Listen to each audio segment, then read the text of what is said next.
அருளிறைந்த மரியே வாழ்க. கர்த்தருடனே பெண்களுக்குள் ஆசீர்வதிக்கப்பட்டவள் நீரே. உம்முடைய திருவயிற்றின்கனியாகிய இயேசுவும் ஆசீர்வதிக்கப்பட்டவரே.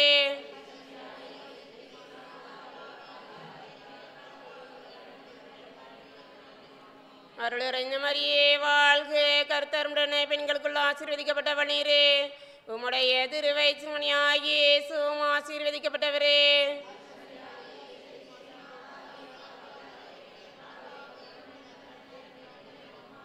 அருளிறைந்த மரியே வாழ்க. கர்த்தருடனே பெண்களுக்குள் ஆசீர்வதிக்கப்பட்டவள் நீரே. உம்முடைய திருவயிற்றின்கனியாகிய இயேசுவும் ஆசீர்வதிக்கப்பட்டவரே.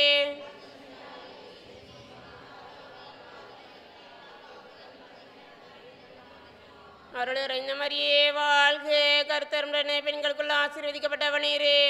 உம்முடைய திருவயிற்றின்கனியாகிய இயேசுவும் ஆசீர்வதிக்கப்பட்டவரே.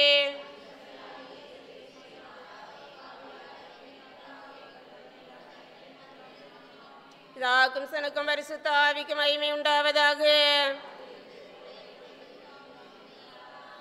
ஓ என் இயேசுவே, எங்கள் பாவங்களை மன்னியும், நரக நெருப்பின்றி எங்களை காப்பாற்றும். சகல ஆத்துமாக்களையும் சேசமாய் இரக்கம் யார் யாருக்கு தேவையிருக்கிறார்களோ அவர்களை மோட்ச ராட்சத்துக்கு அழைத்தருளலாம்.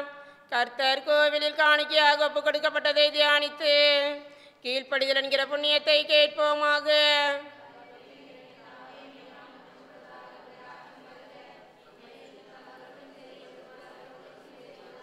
எங்கள் அனுதின உணவை எங்களுக்கு இன்று அளித்தருளும். எங்களுக்கு தீமை செய்தவர்களை நாங்கள் பொறுப்பது போல எங்கள் பாவங்களை பொறுத்தருளும். எங்களை சோதனையிலே விளைவிடாதேயும், தீமையிலே நின்று எங்களை ரட்சித்தருளும். ஆமென்.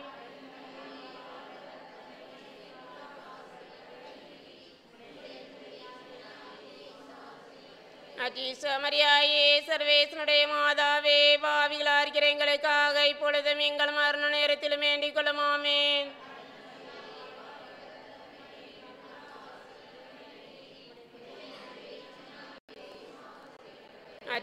மரியாயே, சர்வேசனுடைய மாதாவே, பாவிகளாக இருக்கிற எங்களுக்காக இப்பொழுதும் எங்கள் மரண நேரத்திலும் வேண்டிக் கொள்ளும். ஆமென்.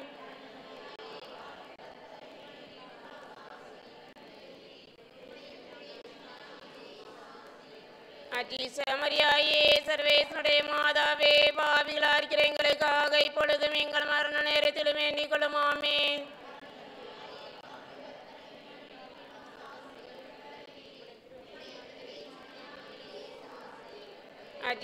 மரியாயே, சர்வேசனுடைய மாதாவே, பாவிகளாக இருக்கிற எங்களுக்காக இப்பொழுதும் எங்கள் மரண நேரத்திலும் வேண்டிக் கொள்ளும். ஆமென்.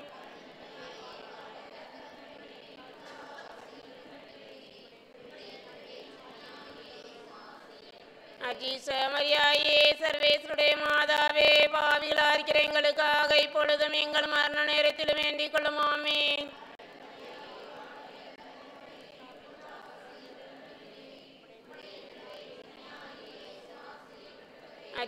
மரியாயே, சர்வேசனுடைய மாதாவே, பாவிகளாக இருக்கிற எங்களுக்காக இப்பொழுதும் எங்கள் மரண நேரத்திலும் வேண்டிக் கொள்ளும். ஆமென்.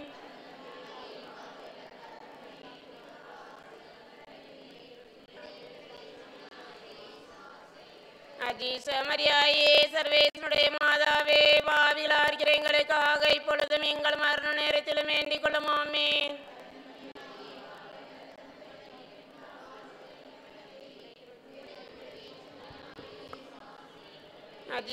மரியாயே, சர்வேசனுடைய மாதாவே, பாவிகளாக இருக்கிற எங்களுக்காக இப்பொழுதும் எங்கள் மரண நேரத்திலும் வேண்டிக் கொள்ளும். ஆமென்.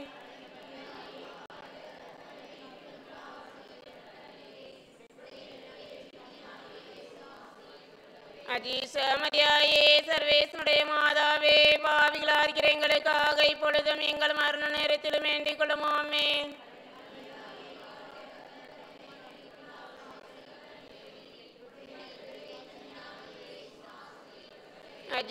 மரியாயே, சர்வேசனுடைய மாதாவே, பாவிகளாக இருக்கிற எங்களுக்காக இப்பொழுதும் எங்கள் மரண நேரத்திலும் வேண்டிக் கொள்ளும். ஆமென். ஆதியிலே இருந்தது போல இப்பொழுதும் எப்பொழுதும் என்னென்னும் இருப்பதாக. ஆமென். ஓ என் இயேசுவே, எங்கள் பாவங்களை மன்னியும், நரக நெருப்பின்றி எங்களை காப்பாற்றும்.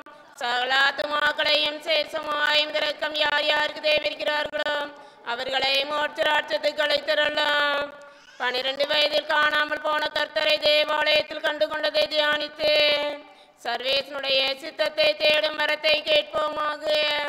பரலோகத்தில் இருக்கிற எங்கள் பிதாவே, உம்முடைய நாமம் அர்ச்சிக்கப்படுவதாக, உம்முடைய ராஜ்யம் வருக. உம்முடைய சித்தம் பரலோகத்திலே செய்யப்படுவது போல பூலோகத்திலும் செய்யப்படுவதாக.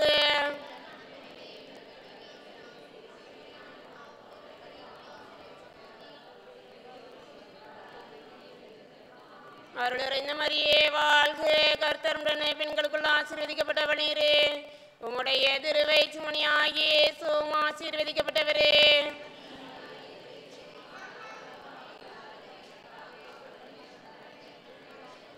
அருளிறைந்த மரியே வாழ்க, கர்த்தர் உடனே பெண்களுக்குள் ஆசீர்வதிக்கப்பட்டவள் நீரே. உம்முடைய திருவயிற்றுமணியாகிய இயேசுவும் ஆசீர்வதிக்கப்பட்டவரே.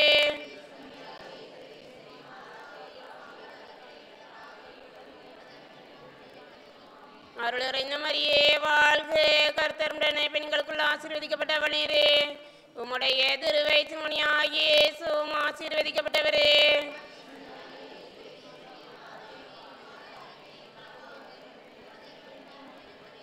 அருளிறைந்த மரியே வாழ்க, கர்த்தர் உடனே பெண்களுக்குள் ஆசீர்வதிக்கப்பட்டவள் நீரே. உம்முடைய திருவயிற்றுமணியாகிய இயேசுவும் ஆசீர்வதிக்கப்பட்டவரே.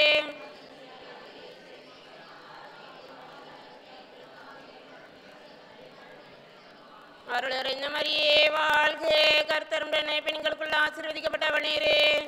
உம்முடைய திருவயிற்றுமணியாகிய இயேசுவும் ஆசீர்வதிக்கப்பட்டவரே.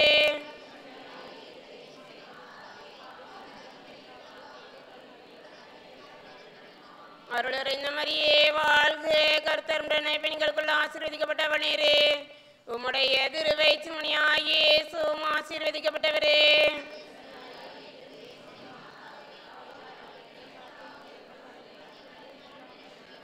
அருளிறைந்த மரியே வாழ்க, கர்த்தர் உடனே பெண்களுக்குள் ஆசீர்வதிக்கப்பட்டவள் நீரே. உம்முடைய திருவயிற்றுமணியாகிய இயேசுவும் ஆசீர்வதிக்கப்பட்டவரே.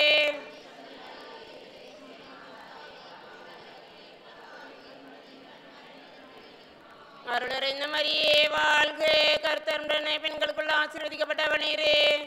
உம்முடைய திருவயிற்றுமணியாகிய இயேசுவும் ஆசீர்வதிக்கப்பட்டவரே.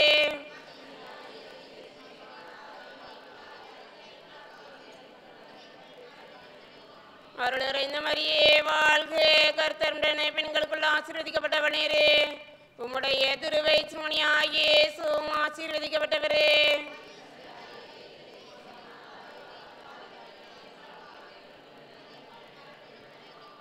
அருளிறைந்த மரியே வாழ்க, கர்த்தர் உடனே பெண்களுக்குள் ஆசீர்வதிக்கப்பட்டவள் நீரே. உம்முடைய திருவயிற்றுமணியாகிய இயேசுவும் ஆசீர்வதிக்கப்பட்டவரே.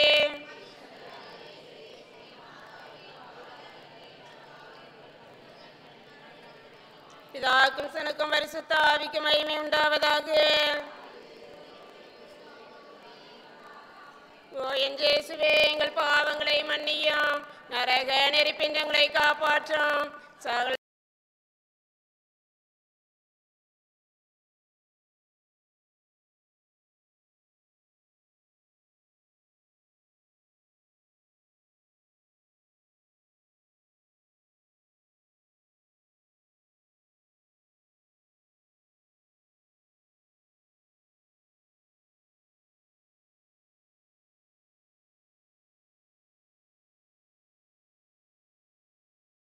பாதத்திலே பாத காணிக்கையாக வைக்க உங்களை பிரார்த்தித்துக் கொள்கிறோம்.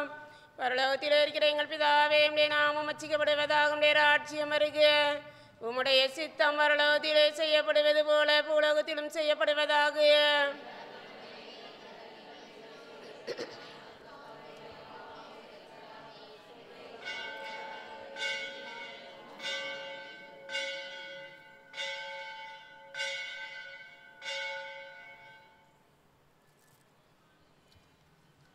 இப்புனித ஸ்தலத்தில் மாட்சி மிதங்கிய மேலான சிம்மாசனத்துக்கு இருபாசனம் கண்டெழுந்திருக்கிற அர்ச்சிஷ்ட அந்தோணியாரே, பரிசுத்த தன விளங்கும் லீலியே, விலைமதிக்கப்படாத மாணிக்கமே, பரலோக பூலோக காவலரே, கஷ்டே துன்பப்படுகிறவர்களுக்கு பரம சஞ்சீவியானவரே, பாவிகளின் தஞ்சமே, மதின்மமான சன்னிதானம் தேடி வந்து உமதே திருமுக மண்டலத்தை எண்ணாது பார்த்து மை கெஞ்சி மண்டாடுகிறோம்.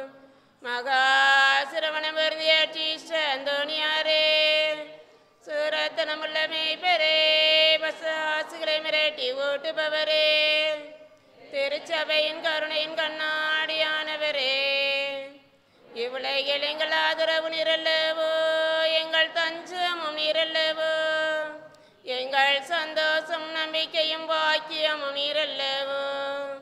நீர் எங்கள் ஞான தந்தை என்பதை எங்களுக்கு காண்பியும். பிள்ளைகள் செய்த குற்றங்களை எல்லாம் பிதா மாதாக்கள் பாராட்டுவார்களோ. உம்மை தேடி வந்த நிற்பாக்கியத்தின் பேரில் தயவாயிரும். அழுகின்ற பேர்களை அரவணையும், அல்லல் படுகிறவர்களுக்கு ஆறுதலாக வாரும். நீர் இறங்காவிட்டால் எங்களுக்கு வேறு யார் இறங்குவார்? நீர் ஆதரியாவிட்டால் எங்களை வேறு யார் ஆதரிப்பார்? நீர் நினையாவிட்டால் எங்களை வேறு யார் நினைப்பார்? நீர் உதவாவிட்டால் எங்களுக்கு வேறு யார் உதவுவார்? தஞ்சமென்றே ஓடி வந்தோம் அடியோர்கள் பேரில் தயவாயிரு.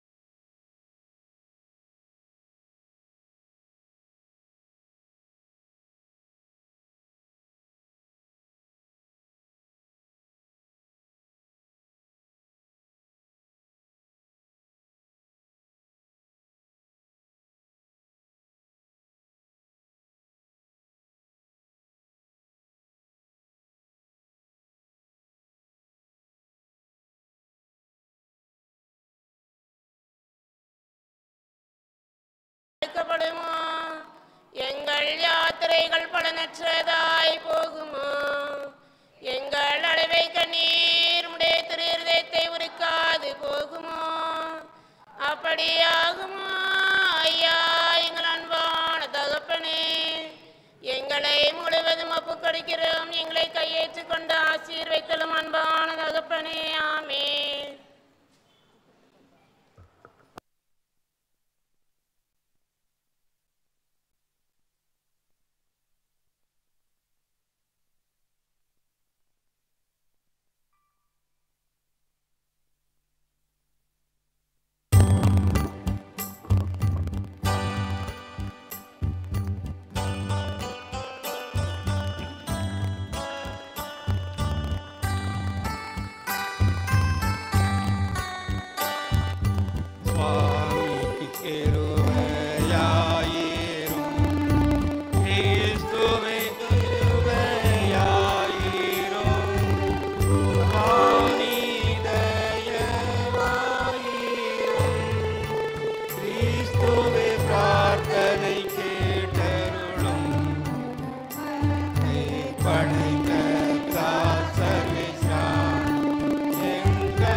அனைவரும் இறை வார்த்தைக்கு செவிமடுக்க எழுந்து நிற்போம்.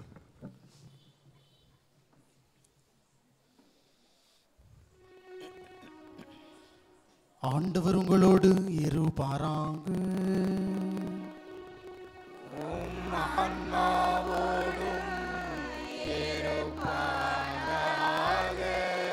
லூக்கா எழுதிய தூய நற்செய்தியிலிருந்து வாசகம்.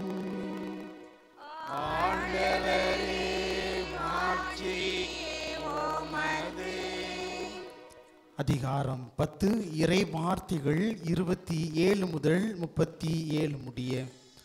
லூக்கா எழுதிய தூய நற்செய்தி அதிகாரம் 10, இறை வார்த்தைகள் 27 முதல் 37 முடிய. அக்காலத்தில் திருச்சட்ட அறிஞர் ஒருவரின் கேள்விக்கு இயேசுவினுடைய மறுமொழி: உன் முழு இதயத்தோடும் முழு உள்ளத்தோடும் முழு ஆற்றலோடும் முழு மனதோடும் உன் கடவுளாகிய ஆண்டவரிடம் அன்பு கூறுவாயாக. உன் மீது நீ அன்பு கூறுவது போல் உனக்கு அடுத்திருப்போர் மீதும் அன்பு கூறுவாயாக என்று எழுதியுள்ளது என்றார். இயேசு சரியாய் சொன்னீர், அப்படியே செய்யும், அப்பொழுது வாழ்வீர் என்றார். அவர் தம்மை நேர்மையாளர் என காட்ட விரும்பி, எனக்கு அடுத்திருப்பவர் யார் என்று இயேசுவிடம் கேட்டார். அதற்கு அவர் மறுமொழியாக கூறிய உவமை: ஒருவர் எருசலேமிலிருந்து எரிகோவுக்கு போகும்போது கள்வர் கையில் அகப்பட்டார். அவருடைய ஆடைகளை அவர்கள் உரிந்து கொண்டு அவரை அடித்து குற்றுயிராக விட்டு போனார்கள். குரு ஒருவர் தற்செயலாய் அவ்வழியே வந்தார். அவர் அவரை கண்டதும் மறுபக்கமாக விலகி சென்றார்.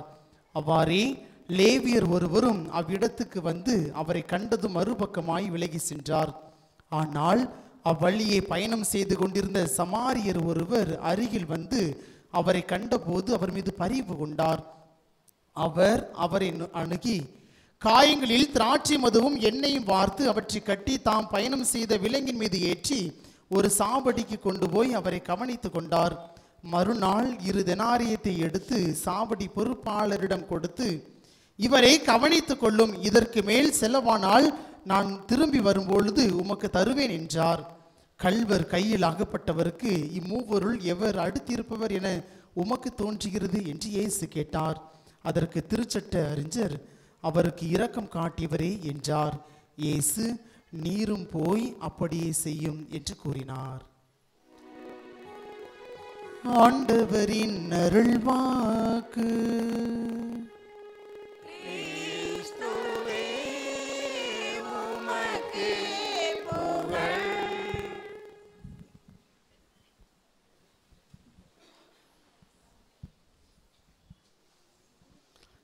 கிறிஸ்து இயேசுவில் பிரியமானவர்களே, எல்லாரும் நல்லா இருக்கீங்களா? சந்தோஷமா இருக்கீங்களா? சந்தோஷமா இருக்கீங்களா? ஒரு சிலர் முகத்தெல்லாம் பார்க்கும்போது வீட்டில் எத்தனை கொலையோ பண்ணிக்கிட்டு வந்து போலீஸுக்கு பயந்துங்க மறைமுகமாக உட்கார்ந்தது மாதிரி இருக்கு. ஒரு சிலர்லாம் பார்க்கும்போது இன்னைக்கு நகை கடையில் போய் திருவிழாவுக்கு 50 பவுன் வாங்கி வீட்டில் வச்சு அந்த ஜாலியாக இருக்கிற மாதிரி இருக்கு. திரும்பவும் கேட்குறேன், சரியா? எல்லாரும் சந்தோஷமா இருக்கீங்களா? Very good. அந்தோனியார் பிள்ளைங்க அப்படின்னா எப்போவுமே சந்தோஷமாக இருக்கும். 24/7 மகிழ்ச்சியாக இருக்கக்கூடியவங்க தான் அந்தோனியாருடைய பிள்ளைங்க, சரியா? அன்பு மக்களே, நம்முடைய பாதுகாவலருடைய திருவிழாவை கொண்டாடுவதற்காக இன்னைக்கு எத்தனாம் திருவிழா?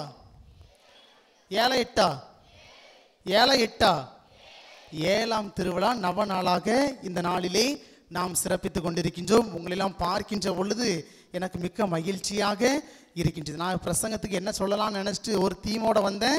உங்களை பார்த்தோன்னே மகிழ்ச்சியில் எல்லாமே மறந்து போச்சு. இதே மாதிரி ஒரு ஊரில் திருவிழா கொண்டாடினாங்க. அப்போ 9ஆம் திருவிழாக்கு என்ன ஸ்பெஷல்?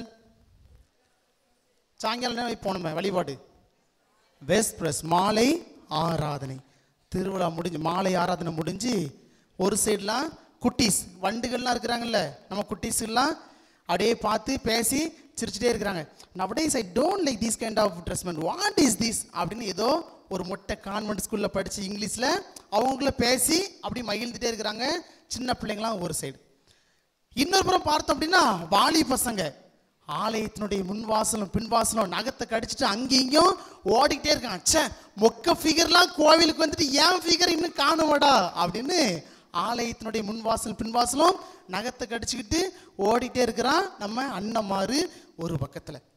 இன்னொரு பக்கம் பார்த்தோம் அப்படின்னா நம்முடைய தாய்மார் என்ன ஒரு நகையை வாங்கி அனுப்பி விட்டுருக்கான் என் பையன், நான் அழகா செம்பருத்தி சீரியல்ல வர்ற அகிலாண்டேஸ்வரி மாதிரி நல்ல அழகான சுட்டியை வாங்கி அனுப்புடான்னு சொன்னேன், அனுப்பியிருக்கான் பாரு. பார்வதி மாதிரி ஒரு பாலடைஞ்ச ஒரு நகையை வாங்கி அனுப்பியிருக்கான், ஃபாரின்ல வேலை பார்க்கணும், இதுக்கு தான் அங்கே வேலை பார்க்கணும் என்று தாய்மார்கள் எல்லாம் ஒரு ஓரத்திலே பேசி மகிழ்ந்து கொண்டிருந்தார்கள். இன்னொரு புறம் பார்க்கும் பொழுது நம்முடைய தந்தையர்கள் கொஞ்சம் போட்டுக்கிட்டு அப்படி 4 காலில் ஊரின் எல்கையிலிருந்து கோவிலை நோக்கி நடந்து வராங்க. எவன்டா திருவிழா நடத்துறது, ஒரு கொட்டையும் காணும் குழலையும் காணும் அப்படின்னு கோவில் நோக்கி 4 காலில் நடந்து வராங்க. பங்கு ஃபாதர் என்ன பண்றாரு, பீடத்தில் இருக்கக்கூடிய பீட சிறார்களோடு சேர்ந்து சப்பரத்தை மந்திரிக்க போறார். சப்பரத்திலேயே பார்க்குறாரு, அந்தோணியார காணும். அவருக்கு ஷாக் ஆயிட்டு உடனே பக்கத்தில் இருக்கிற சிஸ்டரை மெதுவாக கூப்பிட்டு கேட்குறாரு, சிஸ்டர் அந்தோணியார் எங்கே போனாரு, வேற ஏதோ ஒரு பக்கத்து ஊருக்கு போயிட்டாரா அப்படின்னு மெதுவாக சிஸ்டரை பார்த்து கேட்குறாரு. அப்போ சிஸ்டர் அழகாக சொல்கிறாங்க, ஃபாதர் இந்த வருஷம் டெக்கரேஷன் சரியில்லைன்னா சொல்லிருங்க ஃபாதர், அடுத்த வருஷம் நெட்டில் பார்த்தாவது வேற ஒரு நல்ல மாடலில் போடுறேன், தயவு செய்து அந்தோணியாரை பற்றி மட்டும் என்கிட்ட கேட்காதுங்க ஃபாதர் அப்படின்னு அழுது அழகான பதிலை சொல்லிடு. அதுக்கப்புறம் பக்கத்தில் இருக்கக்கூடிய கணக்கு பிள்ளை இருக்காருல்ல, கோயிலில் கணக்கு பிள்ளை இருப்பார்ல, அவரை கூப்பிட்டு கேட்குறாரு, ஓய் அந்தோணியார் எங்கேயா போனாரு, நீங்கள் எதுவும் ஒழிச்சு வச்சிருக்கீங்களா, எல்லாம் பெயிண்ட் அடிக்க எங்கேயும் கொடுத்துருக்கீங்களா அப்படின்னு கேட்குறாரு. அப்போ அவர் சொல்றாரு, ஃபாதர் இங்கே பாருங்க, விடிஞ்சா 10ஆம் திருவிழா பூசை, சின்ன ஓஸ்தி எத்தனை பாத்திரம் வைக்கணும்னு கரெக்டாக சொல்லுங்க, சூப்பராக வைப்பேன், தயவு செய்து அந்தோணியாரை பற்றி மட்டும் என்கிட்ட கேட்டுறாதாங்க ஃபாதர், எனக்கு அதுக்கும் சம்பந்தமே இல்லை அப்படின்னு அழகாக சொல்லி அவர் முடிச்சிருந்தார். கடைசியில் ஊர் தலைவரை கூப்பிட்டு கேட்குறாரு, ஐயோ அந்தோணியார் எங்கேயே போனார், ஏற்கனவே 10 மணி ஆயிட்டு, இதுக்கப்புறம் நம்ம சப்பரத்தை எடுத்தோம் அப்படின்னா வராத வம்புலாம் வரும், தெருவில் போகிறவங்களாம் உள்ளே வந்து கேட்டுட்டு போவான், எங்கே போனாரு அப்படின்னு கேட்கும் பொழுது ஊர் தலைவர் அழகாக சொல்றாரு, ஃபாதர் நம்ம ஊரில் 350 வரி 340 வரி வந்துட்டு, இன்னும் 10 வரி தான் வரல, 3 நாள் டைம் தரங்க, என் சொந்த பணத்தை போட்டாவது வரி பாக்கி அடைச்சிருந்தேன், தயவு செய்து அந்தோணியாரை பற்றி என்கிட்ட கேட்காதங்க ஃபாதர் அப்படின்னு சொல்லி அழகாக முடிச்சிருந்தார். கடைசியில் ஒரு வாலிப பையன் ஃபாதர் தங்கி இருக்கக்கூடிய பங்களாக்கு பக்கத்தில் இருக்கக்கூடிய ஒரு பாலடைந்த அறையில் இருந்த அந்தோணியாரை எடுத்து துடைத்து சப்பரத்தில் வைத்து ஃபாதர் மந்திரித்து ஊரை சுற்றி வந்து திருவிழா கொண்டாடியதாக ஒரு நகைச்சுவை ஒன்று கூறுவார்கள். அன்பு மக்களே, பல நேரங்களில் பார்த்தோம் அப்படின்னா நாம் கொண்டாடக்கூடிய திருவிழா அனைத்துமே நம்முடைய ஆடம்பரத்தை வெளிப்படுத்தக்கூடிய ஒரு திருவிழாவாகத்தான் இருக்குது. ஆனால் இந்த வருடம் அப்படி இருக்கக்கூடாது, நம்முடைய வாழ்விலே ஒரு மாற்றத்தை கொண்டு வர வேண்டும் அப்படிங்கிறதுக்காக நம்முடைய அழகான நம்முடைய தந்தை ஒவ்வொரு நாளுமே ஒவ்வொரு தலைப்புல சிந்தனையா கொடுத்திருக்கிறாங்க. இன்னைக்கு என்ன சிந்தனை, ஆண்டவரை கண்ட அந்தோணியார் அப்படிங்கிற ஒரு அழகான சிந்தனை. சரியா, ஒரு சில நிமிடங்கள் தான் நீங்களும் நானும் இந்த சிந்தனை பற்றி நம்ம சிந்திக்க போகிறோம். இப்போ விவிலியத்தில் பார்த்தோம் அப்படின்னா பல மனிதர்கள் ஆண்டவரை கண்டிருக்கின்றார்கள். யாராவது ஒருத்தர் சொல்லுங்க பார்ப்போம், எங்க அப்பா எங்க அம்மா அப்படின்னு சொல்லிடக்கூடாது. யாரெல்லாம் சொல்லுங்க அப்போ, யாராவது விவிலியத்திலே ஆண்டவரை கண்ட மனிதர்கள் யாருமே காணலையா? அந்தோணியாரான்னு தூக்கிட்டு போயிடுவோம் எங்க ஊருக்கு. மோசே கண்டாரா? Very good. சரியா, ஆண்டவரை கண்ட மனிதர் மோசே. இஸ்ராயல் மக்கள் எகிப்துல அடிமையா இருக்கிறாங்க. அப்போ கடவுள் சொல்றாரு, நீ போய் என் மக்களை விடுவி அப்படின்னு சொன்ன மோசே என்ன பண்றாரு, இதோ செல்கிறேன் ஆண்டவரே அப்படின்னு சொல்லிட்டு அந்த மக்களை விடுவிச்சு வழி நடத்துறாரு. பாலைவனத்தில் அந்த மக்கள் அவ்வளவு துன்பத்தை கொடுக்குறாங்க மோசேக்கு. நம்ம எப்படி நம்மளை வழி நடத்தக்கூடிய நம்ம தந்தைகள் எப்படி நம்ம நல்ல மக்கள், சரியா, எப்படி நம்ம தொல்லை கொடுப்போமோ அதே மாதிரி அந்த மக்கள் தொல்லை கொடுக்குறாங்க. அப்போ மோசே கடவுள்கிட்ட மன்றாடுறாரு. அப்போ கடவுள் நினைக்கிறாரு, இந்த மக்களை நான் பழி வாங்க போறேன் அப்படின்னு சொல்லுவது மோசே சொல்லுவாரு, ஆண்டவரே அவங்க தெரியாம செய்யறாங்க விட்டுருங்க அப்படின்னு கடவுளிடம் முகமுகமாக பேசினார் அப்படின்னு நம்ம விவிலியத்துல பார்க்கிறோம். அப்படின்னா மோசே கடவுளை கண்டிருக்கின்றார். அடுத்தது யார சொல்லுவோம் நம்ம? ஆபிரகாம். யார் சொன்னா? Very good. சரியா, அப்படி தொடர்ந்து பார்த்தோம் அப்படின்னா யோனா. சரியா, யோனா ஒரு சிறந்த ஒரு எடுத்துக்காட்டு. நினிவே மக்கள் ரொம்ப பாவத்துல வாழ்ந்துட்டு இருப்பாங்க. அப்போ கடவுள் பார்ப்பாரு, இந்த மக்களை மனமாற்றணும் அப்படின்னு சொல்லிட்டு யோனாவே தேர்ந்தெடுப்பார். நினிவே நகர் மக்களுக்கு போய் சிலுவைப்பட்டி மக்கள்கிட்ட போய் சொல்லு, தயவு செய்து 13 நாள் கோயிலுக்கு வா, அந்தோனியாரை பார்க்கறதுக்காக வா அப்படின்னு யோனாட்ட நினிவேக்கு அனுப்பிவிடுறாரு. யோனா அதே மாதிரி என்ன பண்றாரு? போனாரா நினிவேக்கு? போலையா? போனாரா போலையா? நம்ம கிட்ட ஒரு கெட்ட பழக்கம் என்ன தெரியுமா? ஆத்துல ஒண்ணு சேத்துல ஒண்ணு வைப்போம், எதுலையுமே ஒழுங்கா வைக்க மாட்டோம். போனாரா போலையா? போனாரு, ஆனா போகல. அப்படியா? யோனா போகல. சரியா? யோனா என்ன பண்ணாரு? போகல. அதனாலதான் கடவுள்கிட்ட இருந்து அவர் தண்டனை பெற்று அதுக்கப்புறம் போய் அங்க போய் கடவுளுடைய வார்த்தையை எடுத்து கூறி அந்த மக்களை மனம் மாற்றினார். அப்படி நம்ம யோனா நூல்ல நம்ம வாசிக்கிறோம். சரி, அப்ப நினிவே நகர மக்களுடைய வாழ்க்கையில ஒரு மனமாற்றத்தை கொடுப்பதன் வழியாக யோனா யாரை பார்க்கிறாரு? ஆண்டவரை கண்டார் என்று நமக்கு விவிலியம் கற்றுக் கொடுக்கிறது. அடுத்து புதிய ஏற்பாட்டில் ஒரு ஆள் சொல்லுங்க அப்போ. சக்கேயு. யார் சொன்னா? Very good, Zacchaeus. சரியா? சக்கேயு என்ன பண்றாரு? அவ்வளவு நாள் ஒரு பாவியா வாழ்றாரு. இவரை எப்படியா நம்ம பார்க்கணும் அப்படின்னு ஆசைப்படுறாரு. ஒரு காட்டு அத்திமரத்துல ஏறுறாரு. ஏசு அந்த பக்கமா வாராரு. வரும்பொழுது இயேசுவை முகமுகமாக சந்தித்து அவருடைய வாழ்க்கையில ஒரு அழகான மனமாற்றத்தை பெறுகிறாரு. அதை தொடர்ந்து பார்த்தோம் அப்படின்னா நிறைய மனிதர்கள் விவிலியத்திலே ஆண்டவரை கண்டிருக்கின்றார்கள். அந்த அடிப்படையில் தான் இன்னைக்கு நம்முடைய புனிதர் அந்தோனியார் எப்படி ஆண்டவரை கண்டார் அப்படின்னு நம்ம இன்னைக்கு சிந்திக்க போவோம். அந்தோனியார் எப்படி ஆண்டவரை கண்டார் அப்படின்னு பார்க்கும் பொழுது அவருடைய வாழ்க்கையில் விளங்கிய 3 முத்தான பண்புகள் தான் அவரை ஆண்டவரை காண்பதற்கு துணையாக இருந்தது. அதுல முதல் பண்பு என்ன அப்படின்னு பார்த்தோம் அப்படின்னா எளிமை. அந்தோனியார் தன்னுடைய வாழ்க்கையில அவ்வளவு ஒரு எளிமையான வாழ்வை வாழ்ந்தார். இன்னைக்கு நம்முடைய சமுதாயத்தில் யாராவது கஷ்டப்பட்டு வாழணும்னு ஆசைப்படுவோமா? ஒரு 10 பங்களா கட்டினா எப்படி இருக்கும்? ஒரு 3 கார் வீட்டு முன்னால விட்டா எப்படி இருக்கும்? கழுத்தே தெரியாம நகை போட்டா எப்படி இருக்கும் அப்படின்னு தான் நம்ம ஆசைப்படுவோம். இந்த சமுதாயத்தில் யாருமே எளிமையான வாழ்வை வாழ்வதற்கு விரும்புவது கிடையாது. இப்போ ஒரு சில மாதங்களுக்கு முன்னதாக ஒரு பெரிய கோடீஸ்வரர் இறந்தார். யார் தெரியுமா? யாரு? தாத்தாவா? ரத்தன் டாட்டா. சரியா? இந்த சமுதாயத்துல ஒரு பெரிய ஒரு கோடீஸ்வரர். சரியா? ஆனால் அந்த கோடீஸ்வரருடைய பட்டியல் அவர் பேர் இருந்துச்சா? கிடையாது. காரணம் என்ன தெரியுமா? யாராவது யோசித்தீங்களா? செய்தித்தாள்ல வாஸ்த நம்ம கண்டுபிடிச்சிடலாம். தினத்தந்தியில உள்ள அவருடைய வாழ்க்கை வரலாற போட்டுதாங்க. எதுக்கு அப்படின்னு பார்த்தோம் அப்படின்னா அவ்வளோ ஒரு பெரிய கோடீஸ்வரர், ஆனா தனக்குன்னு அவர் எதையுமே சேர்த்து வைக்கல. என்ன பண்ணார்? எல்லாமே சமுதாயத்தில் எளிமையாக இருக்கக்கூடிய மக்களுக்கு கொடுத்தே அவரு வாழ்ந்துட்டு போயிட்டார். அதே மாதிரி அவர் கண்டுபிடித்த ஒரு அழகான கார், 1 லட்சம் ரூபாய் கார். என்ன காரு?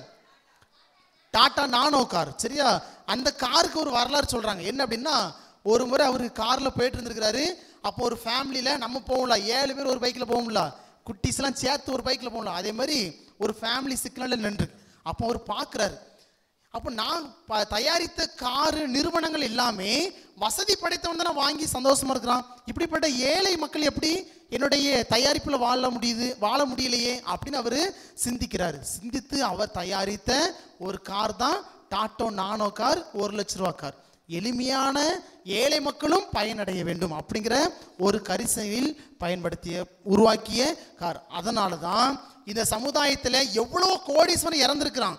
இந்த உலகம் அஞ்சலி செலுத்தல. ஆனா இந்த ரத்தன் டாட்டா இறக்கும் பொழுது இந்த உலகமே திரும்பி பார்த்து அஞ்சலி செலுத்தியது என்றால் ஒரே ஒரு காரணம், அவர் தன்னுடைய வாழ்விலே எளிமையோடு வாழ்ந்தார். அதே போல ஒரு முதலமைச்சர் ரொம்ப எளிமையான வாழ்வு வாழ்ந்தார். யார் அவரு? காமராஜர். எத்தனை ட்ரெஸ் அவர் வச்சிருந்தா தெரியுமா? 2 ட்ரெஸ் தான் தன்னுடைய வாழ்க்கையில அவர் வைத்து அந்த அழகான பதவியை நடத்தினார். அதனாலதான் இன்னைக்கு எளிமையின் கடவுள் அப்படின்னு காமராஜரை நம்ம போற்றுறோம். இப்படி ஒரு சில மனிதர்கள் எளிமையோடு வாழ்ந்திருக்கின்றார்கள். ஆனால் நாம் எளிமையோடு வாழ்கிறோமா? நம்முடைய பாதுகாவலர் புனித அந்தோனியார் கடவுளை கண்டார் என்றால் அவர் தன்னுடைய வாழ்க்கையிலே எளிமையோடு வாழ்ந்தார். எந்த அளவுக்கு அப்படின்னு பார்த்தோம் அப்படின்னா ஒரு முறை ஒரு ரிமினி அப்படிங்கிற ஒரு நகருக்கு மறையுரை ஆற்றுவதற்காக அவர் போறார். அதுக்கு முன்னால பல புதுமைகளை அந்தோனியார் செய்திருக்கிறார். அந்த ரிமினி நகர் மக்கள் அந்தோனியாருடைய வார்த்தைக்கு செவிமடுக்கவே இல்லை. அப்போ அந்தோனியார் என்ன பண்றாரு? அங்க இருக்கக்கூடிய கடல்வாழ் உயிரினங்களுக்கு போதிப்பதற்காக முழந்தாளிட்டு ஜெபிக்கிறாரு. ஆண்டவரே இந்த மக்கள் தெரியாம பண்றாங்க, அவங்கள மன்னிச்சிருங்க. இந்த கடல்வாழ் உயிரினங்களுக்கு நாம் போதிக்கிறதை செவிமடுக்கிறதுக்கு ஆற்றலை கொடுங்க அப்படின்னு அந்தோனியார் ரொம்ப மிகவும் எளிமையோடு கடவுளிடம் மன்றாடினார். அந்த எளிமை தான் கடல்வாழ் மீன்கள் அனைத்துமே துள்ளி அவருடைய வார்த்தைக்கு செவிமடுத்தது என்று புனித அந்தோனியாருடைய வார்த்தை நமக்கு கற்றுக் கொடுக்கிறது. அதை வச்சுதான் ரிமினி நகர் மக்கள்லாம் மனம் திரும்புறாங்க. அப்ப இவர் உண்மையிலே இறைவாக்கினர் அப்படின்னு. இன்னும் பார்த்தோம் அப்படின்னா, ஒரு முறை படகுல அந்தோனியார் கொஞ்சம் பசங்களும் சேர்ந்து படகுல பயணித்துட்டு இருப்பாங்க. அப்போ ஒரு வாலிபையன் தவறி கடல்ல விழுந்துருவான். ஆனா அந்த வாலிபையன் தான் அந்தோனியாரை பற்றி தவறுதலாக போதித்த ஒரு வாலிபையன். அப்போ அவன் கடல்ல தவறி விழுந்து இறந்துடுவான். அப்போ அந்தோனியார்ட்ட கேட்பாங்க, எப்படியாவது இவனுக்கு ஒரு உயிர் பிச்சை கொடுங்க அப்படின்னு.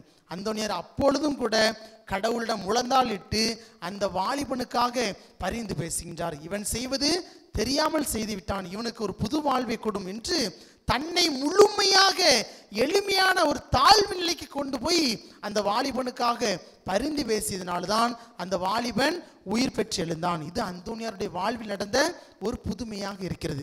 இன்னைக்கு நாம் வாசிக்கப்பட்ட அந்த பகுதியும் கூட இயேசுனுடைய மலைப்பொழிவில் கூட நாம் வாசிக்கிறோம். எளிமையான உள்ளத்தோர் பேறு பெற்றோர் அப்படின்னு நம்ம வாசிக்கிறோம். காரணம், இயேசு விரும்பக்கூடிய யாரை இயேசு விரும்புறாரு?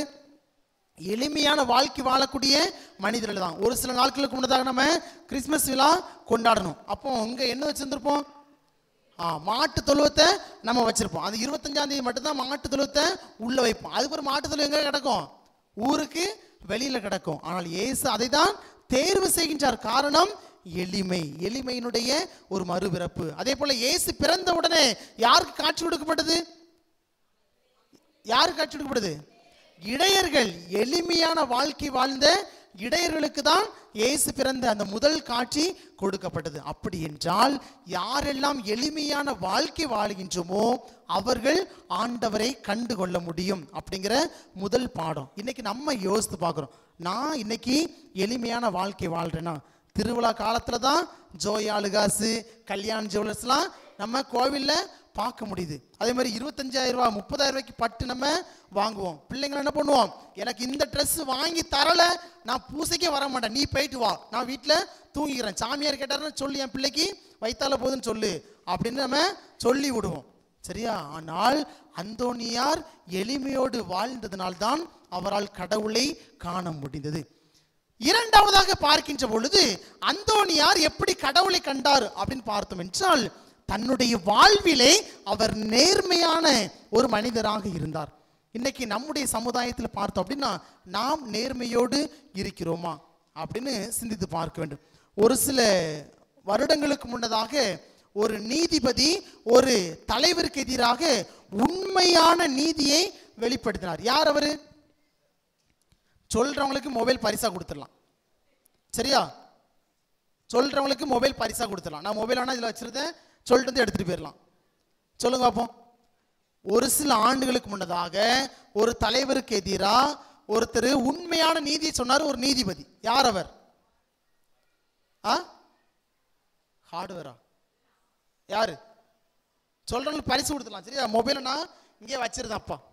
சரியா? மொபைல் இங்கே வைக்கப்பட்டது சொல்லிட்டு பரிசாக எடுத்துட்டு போயிடலாம். சொல்லுங்க யாரு? போனை இப்படி தடவிக்கிட்டே இருக்கக்கூடாது எப்பவுமே. சரியா? அதே மாதிரி கொஞ்சம் செய்திகளையும் வாசிக்கணும். எங்க ஊரை சுத்தி என்ன நடக்கு, அட்லீஸ்ட் உங்க சிலுவைப்பட்டி சுத்தி என்னென்ன நடக்கு சமுதாயத்துல, நம்ம மாநிலத்தை சுத்தி என்னெல்லாம் நடக்குது, சரியா, நம்ம மாவட்டத்தை சுத்தி என்னெல்லாம் நடக்குது அப்படி நம்ம கொஞ்சமாவது தெரிஞ்சுக்கிடணும். 5:30 ஆயிட்டா போடுற சன் டிவியை, 8 மணி ஆயிட்டா போடு விஜய் டிவியை அப்படி வாயை பிளந்துட்டு நம்ம இருக்கக்கூடாது. சரியா மக்களே? அதனால இனி வரக்கூடிய நாட்கள்ல கொஞ்சம் செய்தித்தாள் நம்ம வாசிக்கணும். யார் அவர் பார்த்தோம் அப்படின்னா, மைக்கேல் குன்கா அப்படின்னு ஒரு மனிதர். அவர் என்ன பண்றாரு அப்படின்னா, ஒரு தலைவருக்கு எதிராக உண்மையான நீதியை எழுதுறாரு. ஒரு தலைவர் அப்படின்னா அவர் எவ்வளவு ஒரு அதிகாரம் படைத்தவரா இருப்பாரு. அவங்க பண்ணது தப்பு தான் அப்படின்னு உண்மையான நீதி எழுதினாரு. அதனால அவருக்கு ஏகப்பட்ட கொலை முரட்டல் வந்துச்சு. இருந்தாலும் அவர் என்ன பண்ணாரு? நேர்மையோடு செயல்பட்டார். அதனால இன்னைக்கு நேர்மையின் கடவுள் அப்படின்னு போற்றப்படக்கூடிய ஒரு மனிதராக இருக்கிறாரு. அவர் ஒரு கிறிஸ்தவன், சாமியாருக்கு படிக்க போயிட்டு பாதியில வெளியே வந்து நீதிபதியா மாறின ஒரு மனிதர். சரியா? மைக்கேல் குன்கா. நான் போய் சொல்றேன்னா எழுதி வச்சுட்டு வீட்டில் போய் நெட்ல போய் டைப் பண்ணி பாருங்க. சரியா? ரைட். அதே மாதிரி இன்னொரு மனிதர், ஒரு மாவட்ட ஆட்சியர், அது எல்லாருக்கும் தெரியும். ஒரு மாவட்ட ஆட்சியர் நேர்மைக்கு சகாயம் IAS, திருச்சியை சார்ந்தவர். அவரும் ஒரு கத்தோலிக்க மனிதர். அவர் சொல்றார் தன்னுடைய வாழ்க்கையில, நான் 20 ஆண்டு பணி வாழ்க்கையில 21 இடங்களுக்கு பணியிட மாற்றம் செய்யப்பட்டேன் அப்படின்னு சொல்றாரு. காரணம் என்ன? அவர் தன்னுடைய வாழ்க்கையில நேர்மையோடு செயல்பட்டார். அந்த நேர்மைதான் அவரை இந்த அளவிற்கு ஒரு உயர்ந்த இடத்திற்கு இழுத்து சென்றிருக்கிறது. இன்று நம்முடைய பாடக புத்தகத்துல நேர்மைக்கு அவருடைய பெயர் பொறிக்கப்பட்டிருக்கிறது. அப்படி எந்த அளவிற்கு அவர் நேர்மையோடு வாழ்ந்திருக்கின்றார். அதுதான் நாம் இயேசுனுடைய அந்த மலைப்பொழியில கூட நம்ம வாசிக்கிறோம். நேர்மையுடைய பேர் பெற்றோர் அப்படின்னு எதற்காக இயேசு சொல்றாரு அப்படின்னா, யூத சமுதாயத்துல ஒரு பழக்கம், பரிசேயர்கள் சதீசேயர்களை பற்றி நம்ம கேள்விப்பட்டோம். பரிசேயர் என்ன பண்ணாங்க? நாங்க தான் கடவுளுக்கு நெருக்கமானவங்க, நீங்களாம் கடவுளுக்கு தூரமானவர்கள் அப்படின்னு சொல்லிட்டு நேர்மையற்ற மனிதர்களாக வாழ்ந்தார்கள். அதே போல நேர்மையற்ற நடுவருடைய தீர்ப்பை கூட நம்ம விவிலியத்தில் வாசித்திருக்கோம். இப்படி பல உதாரணங்கள் விவிலியம் நமக்கு சான்று பகிர்கிறது. யாரெல்லாம் நேர்மையோடு வாழுகின்றோமோ அவர்கள் கடவுளை காண முடியும். நம்முடைய பாதுகாவலர் புனித அந்தோனியார் தன்னுடைய வாழ்விலை நேர்மையோடு செயல்பட்டார். எப்படின்னு பார்த்தோம் அப்படின்னா, குறுமடத்துல அவர் படிக்க போயிருக்கிறாரு. அவருக்கு சமையல் செய்யக்கூடிய அந்த பொறுப்பை தான் கொடுத்துருக்குறாங்க. அப்போ எல்லாருமே ஆலயத்துக்கு போறாங்க. புனித அந்தோனியாருக்கு அந்த வாய்ப்பு கிடைக்கல. அந்தோனியார் நினைச்சிருந்தா அப்படின்னா திருட்டுத்தனமா அந்த கோவிலுக்கு போயிட்டு வந்திருக்கலாம். ஆனா என்ன பண்றாரு? அந்தோனியார் தான் பணி செய்யக்கூடிய இடத்திலே நேர்மையோடு முழந்தால் படியிட்டு அவர் மன்றாடினார். கடவுள் எங்கு திருப்பலி நடக்கிறதோ அங்கு சுவரை எல்லாம் பிளந்து அவருக்கு காட்சி கொடுத்தார் என்று புனித அந்தோனியாருடைய வாழ்வு நமக்கு கற்றுக் கொடுக்கிறது. அதே போல குறுமடத்துல படிக்கும் பொழுது தோட்டத்தில் வேலை பார்த்துட்டு இருக்கிறாரு. எல்லாருக்குமே இந்த கதை தெரியும். அப்போ அவருடைய குறுமட அதிபர் செடியை மாத்தி நட்டு அப்படின்னு சொன்னோன்னே புனித அந்தோனியார் என்ன பண்றாரு? அவர் என்னுடைய தலைவர், அவர் சொல்றதுக்கு நான் கீழ்ப்படிவேன் என்று அவர் நேர்மையோடு அவர் செயல்பட்டார். அதனால்தான் புனித அந்தோனியார் இந்த அளவிற்கு ஒரு மாபெரும் புனிதராக மாறி இருக்கின்றார். ஒரு முறை ஒரு இடத்துல மறைவுரை ஆற்றிட்டு இருக்கிறாரு. அப்போ தந்தையும் தாயையும் அடிக்கக்கூடிய கரங்களும் கால்களும் வெட்டப்பட வேண்டும் அப்படின்னு மறைவுரை ஆற்றுகிறார். அப்போ ஒரு பையன் மனம் திரும்பி அந்தோனியார்கிட்ட பாவம் செய்தன பெறதுக்காக வாரான். அதே மாதிரி அந்தோனியார் சொல்றாரு. உடனே இந்த பையனை பண்றான், வீட்டில் போய் வலது காலை வெட்டிட்டான். அப்போ அந்தோனியாருடைய செவிக்கு வருகிறது. அந்தோனியார் என்ன பண்றாரு? அந்த இடத்துக்கு விரைந்து செல்கிறார். இருந்தாலும் அந்தோனியார் அந்த இடத்திற்கு சென்று அந்த வாலிபன் நேர்மையோடு செயல்பட்டதனால் கடவுளிடம் அவனுக்காக பரிந்து பேசி அவனுக்கு துண்டிக்கப்பட்ட கால் மீண்டும் இணைவதற்கு அவருக்கு ஒரு புது வாழ்வை கொடுத்தார் அப்படின்னு புனித அந்தோனியாருடைய வாழ்வு நமக்கு கற்றுக் கொடுக்குது. அதே மாதிரி ஒரு முறை அந்தோனியார் மறைவுரை ஆட்சி கொண்டிருக்கிறார். ஒரு தாய் தன்னுடைய 2 வயது குழந்தைய வீட்டில் தூங்க வச்சுட்டு மறைவுரை கேட்கறதுக்கு வராங்க. அப்போ மறைவுரை முடிச்சுட்டு போகும்பொழுது அந்த குழந்தை என்ன பண்ணுது? தூங்கிட்டு இருந்த குழந்தை வெந்நீர்ல உளுந்து இறந்து கிடக்குது. அப்போ அந்தோனியாரை பார்த்து முழந்தாள் பாடிட்டு கதறி அழுற, அந்தோனியை உன்னுடைய வார்த்தைக்கு தான் நான் செவிமடுக்க வந்தேன், என் பிள்ளைக்கு ஒரு புது வாழ்வு கொடுக்க மாட்டாயா அப்படின்னு கதறி அழுறா. அதே மாதிரி அந்தோனியார் என்ன பண்றாரு? அந்த இடத்துக்கு போய் முழந்தாள் படியிட்டு ஜெபிக்கிறார். இறந்த குழந்தை உயிரோடு எழுந்து வருகிறது. அப்பந்தான் அந்த தாய் வாக்கு கொடுக்கிறார், இந்த குழந்தைக்கு ஈடாக இந்த சமுதாயத்தில் யாரெல்லாம் உணவில்லாம தவிக்கிறாங்களோ அவங்களுக்கு நான் உணவு கொடுப்பேன் அப்படின்னு அந்த தாய் ஒரு வாக்கை கொடுக்கின்றார். அந்த பின்னணியில் வந்ததுதான் நம்ம என்ன பண்றோம்? அந்த நேரம் என்ன கொடுக்குறோம்? ஆசனம் இல்லை, ரொட்டி கொடுப்போம்ல. 13 பேருக்கு 12 பேருக்கு என்ன பண்ணுவோம்? ரொட்டி துண்டுகள் நம்ம கொடுப்போம். இந்த பின்னணியில் வந்தது தான் இந்த வரலாறு. அந்த ரொட்டி துண்டு அந்தோனியாருக்கு போவாது. சரியா? இதனுடைய வரலாறு தான் அந்த நாம் ரொட்டி துண்டை கொடுக்கின்றோம். காரணம், அந்தோனியார் தன்னுடைய வாழ்விலே நேர்மையோடு செயல்பட்டார். ஒரு முறை தன்னுடைய வீட்டுக்கு அருகில் இருக்கக்கூடிய வீட்டிலே 2 வாலிபர்கள் ஒவ்வொரு நாளுமே சண்டை போடுறாங்க. ஒரு கட்டத்தில் ஒரு வாலிபன் என்ன பண்றான்? இன்னொரு வாலிபனை அடிச்சு கொன்றுதான். கொன்னு அந்தோனியாருடைய இடத்துல புதைச்சிருந்தாங்க. அப்போ அந்த வழக்கு அந்தோனியாருடைய தந்தை மீது தொடுக்கப்படுது. அந்தோனியார் குறுமடத்தில் இருக்கிறாரு. அப்போ அந்தோனியாருடைய அப்பா ஒரு பாவமான ஒரு யோசேப்பு மாதிரி. அப்போ அந்தோனியார் என்ன பண்றாரு, அந்த இடத்திலே முழந்தால் படிட்டு ஜெபிக்கிறாரு. கடவுளே, உம்முடைய பணியாளன் நான், என்னுடைய தந்தைக்கு ஒரு நேர்மையான தீர்ப்பை கொடும் அப்படின்னு முழந்தால் பாடிட்டு ஜெபிக்கிறாரு. அதே போல ஆண்டவருடைய தூதர் அந்த வழக்கிலே காட்சி கொடுத்து அந்தோனியாருடைய தந்தை விடுவிப்பதற்கு உதவி செய்தார் என்று புனித அந்தோனியாருடைய வாழ்க்கை வரலாறு நமக்கு கற்றுக் கொடுக்கிறது. இப்படி அந்தோனியார் தன்னுடைய வாழ்க்கையிலே நேர்மையோடு செயல்பட்டார். ஒரு நேர்மையினுடைய கடவுளாக புனித அந்தோனியார் செயல்பட்டார். அதுதான் அவருடைய வாழ்விலே கடவுளை காண்பதற்கு உறுதுணையாக இருந்தது. இன்று நாம் நேர்மையோடு செயல்படுகிறோமா அப்படின்னு சிந்தித்து பார்க்க வேணும். வீட்டில் போனோம் அப்படின்னா ஒரு அரசியல், ஒரு அழகான நகைச்சுவை ஒன்று சொல்லுவாங்க. ஒரு வாலி பிள்ளை கல்யாணம் முடிஞ்சு மாமியார் வீட்டுக்கு வந்திருக்கான். அப்போ மாமியார் என்ன பண்ணுறா, மறுநாள் காலையில் வீட்டில் இருக்கிற ஒவ்வொருத்தையும் கூட்டி மருமகளுக்கு புதுசாக வந்த மருமகளுக்கு அறிமுகப்படுத்தி வைக்கிறான். இங்கே பாருமா, அந்த ஒரு ஆள் வெள்ளை சட்டையும் வெள்ளை வேஷ்டி போட்டு நிற்கிறார். அங்கே பார்க்காது, இங்கே பாருங்க, அவர் தான் யார் அப்படின்னா உன்னுடைய மாமனார். நம்ம வீட்டை முதலமைச்சர் போல இருந்து அழகா வழி நடத்துறாரு. அதே மாதிரி நான் தான் உன்னுடைய மாமியார், எல்லாரும் சம்பாதிச்சு என்கிட்ட தருவாங்க, நான் குடும்பத்தை வழி நடத்துவேன், ஒரு நிதி அமைச்சர் போல என் பணியை மிக அழகா செய்கிறேன். இதோ ஒரு பையன் கட்டுமுட்டுமா நிற்கிறான்ல, இவன் யாருன்னு பார்த்தோம் அப்படின்னா அவன் தான் உன்னுடைய புருஷன். சரியா, வீட்டுக்காக வெளியே செஞ்சு ஓடா உழைச்சி சம்பளத்தை கொண்டு வருவான். ஒரு வருவாய்த்துறை அமைச்சர் போல அவன் பணியை மிக அழகா செஞ்சுட்டு இருக்கிறான். இதோ ஒரு பிள்ளை கூனி குறுகி நிற்குதுல்ல, இது யாருன்னு பார்த்தோம் அப்படின்னா இவ தான் உன்னுடைய நாத்த. கரெக்டாக சொல்றீங்களே, சரியா, இவ தான் உன்னுடைய நாத்தனார். வீட்டில் நடக்கிறது நல்லது கெட்டதெல்லாம் வெளியே போய் சொல்லுவா, வெளியில நடக்கிற நல்ல கெட்டதெல்லாம் வீட்டில் வந்து சொல்லுவா. ஒரு கொள்கை பரப்பு செயலாளர் போல அவ பணியை மிக அழகா சிறை. நிறைய பேர் சிரிக்கிறத பார்த்து எங்க வீட்டில் உள்ள நாத்தனார்லாம் இப்படிதான் இருக்காங்க ஃபாதர் அப்படின்னு எனக்கு தோணுது. சரியா, உங்க வீட்டு அரசியல வீட்டில் வச்சுடுங்க. அடுத்தது அந்த ஓரமா ஒரு பிள்ளை கருப்பா அப்படி மூன்று நிக்கல, அது யாருன்னு பார்த்தோம் அப்படின்னா அவ தான் நம்ம வீட்டு வேலைக்காரி. இங்க நல்லது நடந்தாலும் சரி கெட்டது நடந்தாலும் சரி டேபிளை தட்டிக்கிட்டே இருப்பா. ஒரு சட்டசபை உறுப்பினர் போல அவ பணியை மிக அழகா செஞ்சிட்டு இருக்கிறா. அதே மாதிரி நீயும் இந்த வீட்டில் புதுசா விளக்கேத்த வந்திருக்கா, எல்லாரும் ஒவ்வொரு பொறுப்பை செய்யறாங்க, நீயும் ஒரு பொறுப்பை எடுத்துக்கமா அப்படின்னு மாமியா மருமகளை பார்த்து சொல்றான். நீங்க எப்படி யோசிக்கிறீங்க, இந்த ஃபாதர் என்ன ஆன்சர் பண்ணுவாரு அப்படின்ட்டு யோசிக்கிற மாதிரி மருமகளும் யோசிக்க. மருமக என்ன பொறுப்பு எடுத்திருப்பான்? யார் சொல்றாங்க கரெக்டா?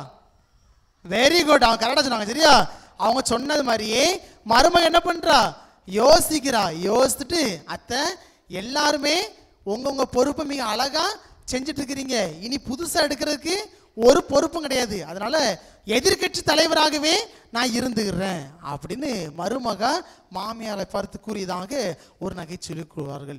எல்லா வீட்டிலுமே இப்படிதான் இருக்குது. நீ பெரியவளா நான் பெரியவளா, நேர்மையோடு செயல்படுவதற்கு நாம் முன் வருவது கிடையாது. ஒரு சில நேரங்கள்ல அழகான வாய்ப்பை கொடுத்திருப்பார் கடவுள். நீங்க தலைவரா இருந்து இந்த அன்பியத்தை பார்த்துடுங்க, நீங்க தலைவியா இருந்து இந்த இயக்கத்தை பார்த்துடுங்க அப்படின்னு சொல்லிட்டு அழகான பொறுப்பை கொடுத்திருப்பார் கடவுள் அந்த நேர் வழியாக. ஆனா நம்ம அங்க என்ன பண்ணுவோம், நீ என் வீட்டுக்காரி, நீ என் சொந்தக்காரி தானே, இன்னைக்கு முதல் வாசகம் நீ வாசித்துறேன்னு யார்ட்டையும் சொல்லாத, நான் தான் உனக்கு தந்தன்ட்டு அப்படி நம்ம அங்க செயல்படுவோம். இயக்கங்கள்ல எப்படி பண்ணுவோம், நீ இன்னைக்கு வரலையா, சரி இருந்துக்க, யாருக்கும் தெரியாம பார்த்துக்க, மற்ற எல்லாருக்கும் நான் ஃபைன் போட்டுருதேன், உனக்கு மட்டும் நான் ஃபைன் போட மாட்டேன், வந்த மாதிரியே நாங்கள் பிரசன்ட் போட்டுருதேன். இப்படி நேர்மையற்ற மனிதர்களாகத்தான் நாம் வாழ்ந்து கொண்டிருக்கின்றோம். இப்படி வாழ்ந்தோம் என்றால் நாம் எப்படி கடவுளை காண முடியும் அப்படின்னு சிந்தித்து பார்க்க வேண்டும். ஆக நேர்மையோடு நாம் வாழுகின்ற பொழுது கடவுளை காண முடியும். மூன்றாவதாக பார்க்கின்ற பொழுது அன்பு செய்வதன் வழியாக நாம் கடவுளை காண முடியும். இன்னைக்கு நம்முடைய சமுதாயத்தில் நாம் அன்போடு வாழுகிறோமா அப்படின்னு சிந்தித்து பார்க்க வேண்டும். ஒரு சில ஆண்டுகளுக்கு முன்னதாக இந்த உலகத்தையே உலுக்கிய ஒரு கொடிய நோய், என்ன நோய், கொரோனா நோய். சரியா, அப்போ கேரளாவிலே கோட்டயம் அப்படிங்கிற ஒரு பகுதியில் ஒரு உண்மையான நிகழ்வு ஒன்று நடைபெற்றது. அந்த கொரோனா டைம்ல எல்லாருக்குமே தெரியும், ஹாஸ்பிட்டல்லாம் ஃபுல் அப்படி தானே, யாருக்குமே இடம் இல்லாத ஒரு சூழல். அப்போ ஒரு வயதான தம்பதியினர் மருத்துவத்திற்காக அந்த மருத்துவமனைக்கு செல்றாங்க. ஆபிரகாம் என்று பெயர் கொண்ட 82 வயது மதிக்கத்தக்க ஒரு தந்தை, அவருடைய மனைவி செல்வி 75 வயது மதிக்கத்தக்க மனைவி. இந்த 2 பேருமே அந்த மருத்துவமனைக்கு ட்ரீட்மெண்ட்டுக்காக போறாங்க. அப்ப டாக்டர் சொல்றாரு, இனி நீங்க இருந்தா என்ன செத்தா என்ன, சின்ன பிள்ளைங்களுக்கே ஹாஸ்பிட்டலில் இடம் இல்லை, நீங்க இதுக்கு ட்ரீட்மெண்ட் எடுக்க வந்திருக்கீங்களா, தயவுசெய்து வீட்டுக்கு போயிருங்க அப்படின்னு வஞ்சக வார்த்தையை பேசி அனுப்பிவிடுகின்றார். அப்பொழுது அந்த மருத்துவமனையிலே 23 வயது மதிக்கத்தக்க ரோசி, இங்க யாராவது ரோசி இருக்கீங்களா? நல்லது, சரியா, நம்ம அப்படி நல்ல பேர்லாம் வைக்க மாட்டோம்ல, அப்படிதானே, இருக்கீங்களா? வெரி குட்டுக்கா, சரியா. இந்த அக்கா இல்லை, அங்க ஒரு ஆள், சரியா, ரோசி அப்படின்னு பெயர் கொண்ட ஒரு செவிலியர், ஒரு நர்ஸு வேலை பார்க்குறாங்க. அவங்க என்ன பண்ணுறாங்க, டாக்டர் இவங்க சொல்கிறதெல்லாம் அப்படியே பார்த்துக்கிட்டே இருக்கிறாங்க. பார்த்துட்டு வெளியே போய் அந்த வயதான தம்பதியர்கிட்ட சொல்கிறாங்க, நீங்கள் ஒன்றும் கவலைப்படாதங்க, உங்களை என் ரூமில் வச்சு நான் பார்த்துக்கிறேன் அப்படின்னு சொல்லிட்டு அந்த 2 தம்பதியினரையும் வயதான தம்பதியினரை தன்னுடைய அறைக்கு கூட்டிட்டு வந்து 32 நாட்கள் அவங்கள தன்னுடைய தாய் தந்தை போல வச்சு பராமரித்து பாதுகாக்கிறான். 32 நாள் முடியுது. மறுநாள் காலையில் இவங்க ட்ரீட்மெண்ட்லாம் முடிச்சுட்டு வீட்டுக்கு போகணும். அப்போ முந்தின நாள் நைட்டு அந்த பிள்ளையினுடைய கரத்தை பிடிச்சி இவங்க 2 பேருமே அழுறாங்க. உண்மையிலே வயிற்றில் பிறந்த பிள்ளை கூட இப்படி பார்க்காது, நீ யாருன்னே எனக்கு தெரியாது, ஆனால் நீ என்னை ஒரு பிள்ளை போல பார்த்துருக்கா, உன் வாழ்க்கை நல்லா இருக்கணும் அப்படின்னு சொல்லிட்டு மறுநாள் இவங்க 2 பேருமே ட்ரீட்மெண்ட் முடிச்சுட்டு வீட்டுக்கு போயிட்டாங்க. அப்போ ரோசியை மருத்துவ பரிசோதனை செய்யணும் அப்படின்னு ஆய்வு கூடத்துக்கு வர சொல்கிறாங்க. அதேமாதிரி ரோசி போகிறா. ரோசியை பரிசோதனை பண்ணி பார்க்கும் பொழுது ரோசி உடல் முழுவதுமே கொரோனா நோயால் பாதிக்கப்பட்டிருக்கின்றாள். 3 நாட்கள் இருக்கின்றாள். 4வது நாள் உயிரே விடுகின்றார். அந்த மாதத்திலே கேரளாவில் இருந்து வந்த எல்லா மேகசின், எல்லா நாளிதழ், சரியா, மாத குறிப்பிலுமே ரோசியை ஒரு கடவுளாக போற்றி புகழ்ந்தார்கள். கடவுள் என்று ஒருவர் இருந்தார் என்றால் அது ரோசியை போலதான் அவர் இருப்பார். அவர் அன்பானவராகத்தான் இருக்க முடியும். ரோசி தான் இந்த கேரளாவிற்கு கடவுள் அப்படின்னு எல்லாருமே ரோசியை பெருமையாக எழுதியிருந்தார்கள். எதுக்காக இதை சொல்றேன் அப்படின்னா, அன்புதான் கடவுளை காண்பதற்கு வழியாக இருக்கும். அதுதான் இன்னைக்குள்ள நற்செய்தி வாசகத்துல நான் வாசிக்கிட்டோம். நீ உன்னை அன்பு செய்வது போலவே என்ன பண்ணணும், உனக்கு அடுத்திருப்பவரையும் நீ அன்பு செய்ய வேண்டும், அதுதான் தலையாகிய கட்டளை அப்படின்னு இயேசு நமக்கு கற்றுக் கொடுக்கக்கூடிய ஒரு பாடமாக இருக்கு. அந்தோனியாருடைய வாழ்க்கையில பார்த்தோம் அப்படின்னா, அவர் தன்னுடைய வாழ்விலே அன்பை கொண்டு பல புதுமைகளை செய்திருக்கின்றார். அன்புள்ள ஒரு மனிதராக அவர் வாழ்ந்தார். எந்த அளவிற்கு அப்படின்னு பார்த்தோம் அப்படின்னா, பிரபு அப்படிங்கிற ஒரு மன்னர் வாழ்ந்து வராரு. அவர் என்ன பண்றாரு அப்படின்னா, மக்கள்கிட்ட அநியாயமான வரியை வசூலித்து அந்த மக்களை ஒரு கொடுமையான வாழ்வுக்கு தள்ளிவிடுகின்றார். அப்போ ஒரு நாள் அந்தோனியார் அந்த பிரபு அப்படிங்கிற மன்னரை பார்த்து கூறுகின்றார், நீ செய்வது கடவுளுக்கு எதிரான செயல்பாடு, நீ மக்களை அன்பு செய்ய வேண்டும் அப்படின்னு சொல்றாரு. ஆனா அந்த பிரபுங்கிற மன்னன் கேட்கவே இல்லை. ஒரு நாள் இறந்து விடுறாரு. அப்ப அந்தோனியார் அந்த அடக்கத்துக்கு போறாரு. போயிட்டு சொல்றாரு, இவருடைய இதயம் இந்த உடம்புல கிடையாது, வீட்டில் இருக்கக்கூடிய பணப்பெட்டியிலே துடித்துட்டு இருக்குது அப்படின்னு சொல்லுவார். அதே மாதிரி அவங்க போய் பார்ப்பாங்க, அந்த இதயம் அங்கே துடித்துட்டு கொண்டு இருக்கும். அப்பொழுது அந்தோனியார் அந்த இதயத்தை ஆசீர்வதித்து அவரையும் அன்பு செய்து அவருடைய உடலிலே பொருத்தி அவருக்கு ஒரு புது வாழ்வை கொடுத்து ஒரு கிறிஸ்தவனாக அந்த பிரபு அப்படிங்கிற மன்னரை மாற்றினார் என்று புனித அந்தோனியாருடைய வாழ்க்கை வரலாறு நமக்கு கற்றுக் கொடுக்கக்கூடிய ஒரு பாடமாக இருக்கின்றது. அதே போல பல இடங்களிலே ஒருமுறை ஒரு இடத்திலே அவர் போதித்து கொண்டிருக்கின்றார். அப்போ அந்த மறையுறைக்காக ஒரு தாயானவள் வந்துவிட்டு செல்கின்றார். அப்பொழுது அதனுடைய கணவர் அந்த மனைவியை தவறுதலாக பேசுகின்றார். அப்பொழுது அந்தோனியாருடைய செவிக்கு வருகிறது. அந்தோனியார் அந்த இடத்திற்கு சென்று அவர்கள் மத்தியிலே அன்பை விதைக்கின்றார். இந்த நபர் அந்த மனைவியை ஏற்றுக்கொள்வதில்லை, துன்புறுத்தி அடித்துக் கொள்கின்றார். நீ தவறான வாழ்க்கையை வாழ்கின்றாய் என்று மனைவியை சந்தேகப்பட்டு அடித்து கொண்டே இருக்கின்றார். புனித அந்தோனியார் அவர்களுக்காக கடவுளிடம் பரிந்து பேசி அவர்களை அன்பு செய்ய அவர்களையும் தூண்டியதாக புனித அந்தோனியாருடைய வாழ்க்கை வரலாறு நமக்கு கற்றுக் கொடுக்கக்கூடிய ஒரு பாடமாக இருக்கின்றது. இதே போல பல இடங்களிலே புனித அந்தோனியார் அன்பை விதைக்கக்கூடிய அன்பின் தூதுவராக அவர் செயல்பட்டார்.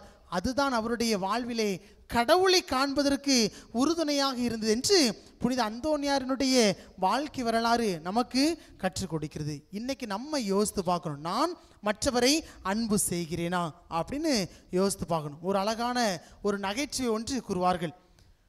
ஒரு முறை ஒரு கடையில் இவ்வாறு எழுதப்பட்டிருந்துச்சு, இங்கு நல்ல கணவன்மார்கள் விற்கப்படும் அப்படின்னு ஒரு வார்த்தை எழுத போட்டிருந்துச்சு.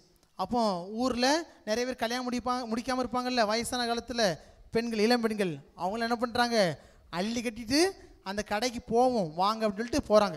ஒரு எடுத்துக்காட்டு சொல்கிறேன் சரியா. சிலுவைப்பட்டியிலேருந்து ஒரு 3 பேர், தாளமுத்தினர்லேருந்து ஒரு 3 பேர், சவரியாரத்துலேருந்து ஒரு 3 பேர், வேற எந்த ஊர் சொல்லலாம், வெள்ளப்பட்டி சரியா. வெள்ளப்பட்டிலேருந்து ஒரு 3 பேர். ஒரு உதாரணத்தை சொல்கிறேன், தப்பாக நினச்சிடாங்க. எல்லாரும் அள்ளி கட்டிட்டு அந்த கடைக்கு போகிறாங்க. போயிட்டு ஃபஸ்ட்டு கீழே கதவை திறந்து பார்க்குறாங்க. ஒரு ஓரத்தில் ஒரு வசனம் எழுதப்பட்டிருந்துச்சு. இந்த ஓரத்தில் ஒரு 3 வாலி பசங்க நிற்கிறாங்க. இந்த ஓரத்தில் எப்படி எழுதப்பட்டுச்சுன்னா, இவர்கள் கடவுள் பக்தி உள்ளவர்கள் அப்படின்னு இந்த ஓரத்தில் எழுதப்பட்டிருக்கு. இந்த ஓரத்தில் 3 வாலி பசங்க நிற்கிறாங்க.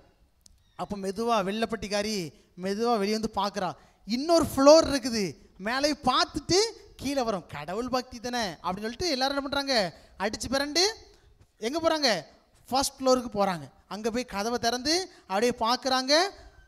இந்த சைடில் 3 வாலி பசங்க நிற்கிறாங்க, இந்த சைடு இவர்கள் கடவுள் பக்தி உள்ளவர்கள், மாதம் 50,000 சம்பாதிக்கக்கூடியவர்கள் அப்படின்னு எக்ஸ்ட்ரா ஒரு வார்த்தையும் எழுதப்பட்டுருச்சு. அப்போ மெதுவாக தாளமுத்து நகருக்காரி மெதுவாக விழுந்து எட்டி பார்க்குறா, ஏய் இன்னொரு ஃப்ளோர் இருக்குது, அதை பார்த்துட்டு நம்ம கீழே வரலாம் அப்படின்னு சொல்லி அப்படியே படையோடு எங்கே போகிறாங்க, எத்தனாவது ஃப்ளோரு, செகண்ட் ஃப்ளோருக்கு போகிறாங்க.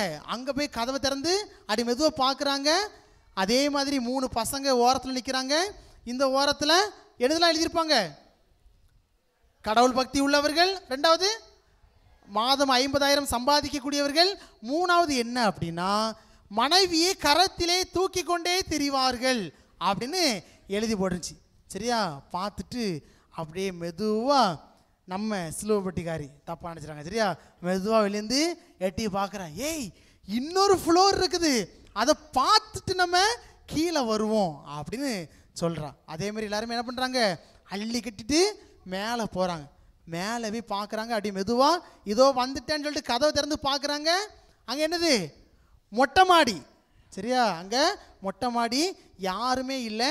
சைடில் ஒரு வசனம் எழுத போட்டுச்சு, வந்தவர்கள் யாரும் வந்த பாதையில் திரும்பி செல்லக்கூடாது, பின்னால் பாதை இருக்கிறது, இறங்கி வீட்டிற்கு செல்லவும் அப்படின்னு எழுத போட்டுருந்துச்சு.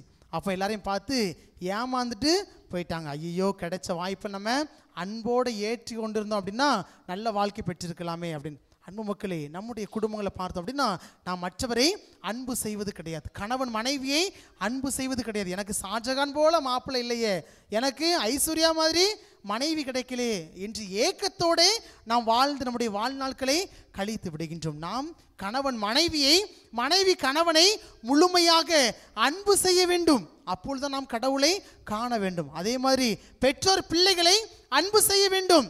ஒரு கட்டத்தில் ஒரு 60 வயசு ஆயிட்டு அம்மாமாருக்கு அப்படின்னா நம்ம என்ன பண்ணுவோம், அவங்கள மதிக்கிறதே கிடையாது. எங்கே அனாதை இல்லங்கள் நடக்குது, எங்கே அனாதை இல்லங்கள் செயல்படுது அப்படின்னு நம்ம அவங்கள போய் சேர்க்கக்கூடிய கிறிஸ்தவர்களாகத்தான் நாம் வாழ்ந்து கொண்டிருக்கின்றோம். ஆனால் அவங்க இறந்த பிறகு என்ன செய்வோம், பளிங்கு கற்களில் கல்லறை கட்டும், 3ஆனத்து ஒரு பூசை, 30ஆனத்து ஒரு பூசை, 3வது வருஷத்தில் சோறு.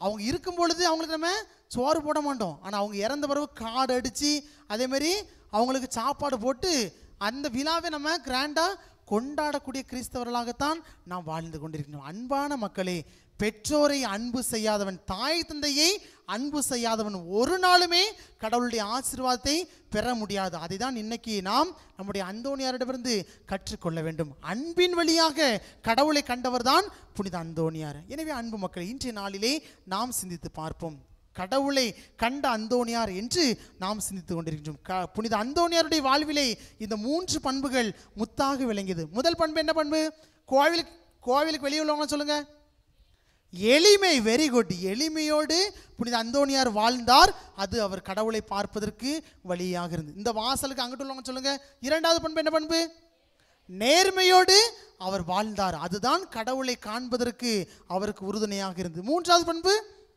அன்பு செய்தார், அந்த அன்பு தான் ஆண்டவரை காண்பதற்கு புனித அந்தோனியாருக்கு வழியாக இருந்தது. எனவே அன்பு மக்களே, நாம் சிந்திப்போம், நாம் அனைவருமே கடவுளை காண்பதற்காக இந்த இந்த ஆலயத்திற்கு வந்திருக்கின்றோம். அந்தோனியாரிடம் விளங்கிய அந்த 3 பண்புகளை நம்முடைய வாழ்விலும் படிநிலைகளாக வைத்து நாம் நம்முடைய வாழ்வை ஆரம்பிப்போம். அப்பொழுது நாமும் ஒரு நாள் கடவுளை காண்போம். அதற்கு புனித அந்தோனியாருடைய பரிந்துரை இருக்கும். அதற்கான வரவேண்டிய இந்த வழிபாட்டிலை தொடர்ந்து மன்றாடுவோம். ஆமென்.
அத்தியந்த நேசமுள்ள நல்ல ஆயராகிய சேசுவே, மிகுந்த சிரவணத்துடனே தேவரீரை ஆராதிக்கிறேன்.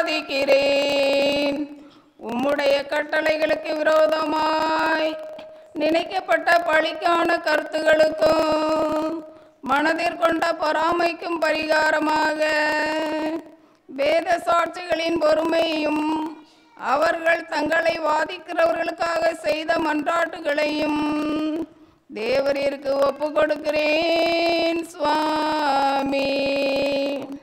நித்திய சுதிக்குரிய பரிசுத்த பரமதிவ்ய நற்கருணைக்கு சதா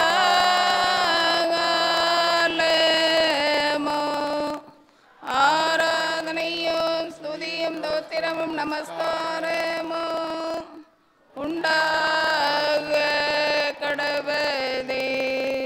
இயேசுநாதருடைய திரு தங்கள் குடும்பங்களை ஒப்புக்கொடுக்கிற ஜெபம். சேசுவின் திரு இருதயமே, கிறிஸ்துவ குடும்பங்களுக்கு தேவரே செய்து வரும் சகல உபகாரங்களையும் சொல்ல முடியாத மது நன்மை நினைத்து நன்றி இருந்த பட்சத்தோடு மது திருப்பாதத்தில் சாஸ்திரங்கமாய் விழுந்து கிடக்கிறோம். நேசமுள்ள சேசுவே, எங்கள் குடும்பங்களில் உள்ள சகலரையும் ஒப்பு கொடுக்கிறோம். தேவரீர் எங்களை ஆசீர்வதித்து இப்போதும் எப்போதும் மது திரு இருதய நிழலில் நாங்கள் இளைப்பாற செய்தருளும். தவறில் எங்களில் எவராவது மது திரு இருதயத்தை நோக செய்திருந்தால் அவர்கள் குற்றத்திற்கு நாங்களே நிந்தை பரிகாரம் செய்கிறோம். மது திரு இருதயத்தை பார்த்து எங்கள் பரிகாரத்தை ஏற்றுக்கொண்டு அவர்களுக்கு கிருபை செய்தருளும். இதுவுமின்றி உலகத்தில் இருக்கும் சகல குடும்பங்களுக்காகவும் உம்மை மன்றாடுகிறோம். பலவீனர்களுக்கு பலமும், விருத்தாப்பியருக்கு ஊன்றுகோலும், விதவைகளுக்கு ஆதரவும், அனாதை பிள்ளைகளுக்கு தஞ்சவுமாயிருக்க தயை புரியும். ஒவ்வொரு வீட்டிலும் நோயாளிகள் அவஸ்தைப்படுகிறவர்கள் தலைமாட்டில் தேவரீர் தாமே விழித்து காத்திருப்பீராக. இயேசுவின் இரக்கமுள்ள திரு இருதயமே, சிறு பிள்ளைகளை நீர் எவ்வளவு பட்சத்தோடு நேசித்தீரே, இந்த விசாரணையுள்ள சகல பிள்ளைகளையும் உமக்கு ஒப்பு கொடுக்கிறோம். அவர்களை ஆசீர்வதியும். அவருடைய இருதயத்தில் விசுவாசத்தையும் தெய்வ பயத்தையும் வளரச் செய்யும். ஜீவிய காலத்தில் அவர்களுக்கு அடைக்கலமாகும், மரண சமயத்தில் ஆறுதலாகவும் இருக்கும்படி உம்மை மன்றாடுகிறோம். திவ்ய சேசுவே, முறைமுறையாய் உமது திரு சிநேகத்தில் ஜீவித்து மரித்து நித்திய காலமும் எங்கள் குடும்பம் முழுவதும் உம்மோடு இளைப்பாற கிருபை புரிந்தருளும். ஆமென்.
மன்றாடுவோமாக.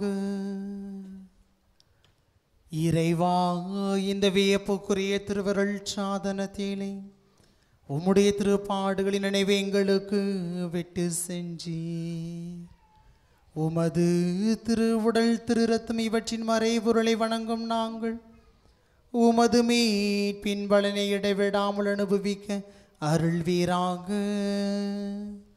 என்றென்றும் வாழ்ந்து ஆட்சி செய்கின்றவர் நீரே.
இனியவர்களே, உங்கள் அனைவருக்கும் வணக்கம். நல்லா இருக்கீங்களா? அவ்வளோ நல்லா இருக்காங்க. சரிங்களா? மகிழ்ச்சியாக இருக்கீங்களா? மறுபடியும் சத்தம் மைக்கு வேண்டாம்னு நினைக்கிறேன் அந்த வயலுக்கு. என்ன வெரி குட். அந்த அளவுக்கு நீங்கள் எவ்வளோ உற்சாகமாக மறைவுரையின் கேட்டது பின்பு இருக்கிறீர்கள் என்று உங்களுடைய முகத்தில் அந்த சிரித்த புன்னகையை பார்க்கும்போது மிக நன்றாக தெரிகிறது. எனவே வாழ்த்துக்கள், பாராட்டுகள் உங்கள் அனைவருக்கும். நம்முடைய பாதுகாவலருடைய 7ஆம் திருவிழாவும் புனித செபஸ்தியார் திருவிழா நல்வாழ்த்துக்களையும் அன்போடு தெரிவித்துக் கொள்கிறேன். இன்றைய நாளில் ஆண்டவரை கண்ட அடியார் என்ற ஒரு சிந்தனையில் மிகச்சிறப்பாக நம்முடைய தந்தை அருள்பணி பிரதாப் அவர்கள் இந்த நாளில் மறையுரை நிகழ்த்தியிருக்கிறார்கள். தந்தை அவர்கள் தற்போது வடக்கன்குளத்தினுடைய உதவி பங்கு தந்தையாக செயல்படக்கூடியவர்கள், எங்களுடைய மண்ணின் மைந்தர். எனவே எனக்கு ஒரு வருடம் மூப்பு இருந்தாலும் ஒரு நல்ல அண்ணனாக பழகக்கூடியவர், நம்முடைய மக்கள் மீது அதிகமாக ஒரு தாகம் கொண்டவர். இன்றைய நாளில் மறைவுரையை பார்க்கும்போதே உங்களுக்கு தெரிந்திருக்கும். ஒரு உயிரோட்டம் உள்ள ஒரு மறைவுரை. யாரெல்லாம் ஆண்டவரை நேரடியாக கண்டார், இறுதியாக அந்தோனியாரும் நேரடியாக கண்டார். அதற்கு காரணம் அந்தோனியாருக்கு இருந்தது என்னெல்லாம் இருந்துச்சு? என்னப்பா 4-5 சொல்றீங்கள? சரி, நிறைய சொல்கிறாங்க. அப்புறம் அதை நான் சொல்லிட்டேன், அதுக்கு ஒரு கேள்விக்கு பதிலாக மாறிடும். அதனால் தெரிந்தவர்களுக்கு சிறப்பான வாழ்த்துகள். மிக சிறப்பாக நம்முடைய வாழ்க்கையில் இருக்கின்ற ஒரு யதார்த்தமான, நம்முடைய வீடுகளில் நடக்கின்ற பல்வேறு யதார்த்தமான நிகழ்ச்சிகளை மிக அழகாக மக்கள் எல்லாம் கவனிக்கிறதுக்கு விதத்தில் நேர்த்தியாக ஒரு எடுத்துக்காட்டுகளை கொடுத்து மிக அழகாக நாமும் இறைவனை காணலாம். அதற்கு நமக்கும் இந்த பண்புகள் தேவை என்பதை நம்முடைய வீட்டிலிருந்து நாம் ஆரம்பிக்க வேண்டும் என்ற ஒரு மாபெரும் அழைப்பை விடுத்த தந்தை அவர்களுக்கு நம்முடைய நன்றி சொல்லி, திருவிழா வாழ்த்தை சொல்லி, ஆண்டவர் பேரால் அவரை ஆசீர்வதிப்போம்.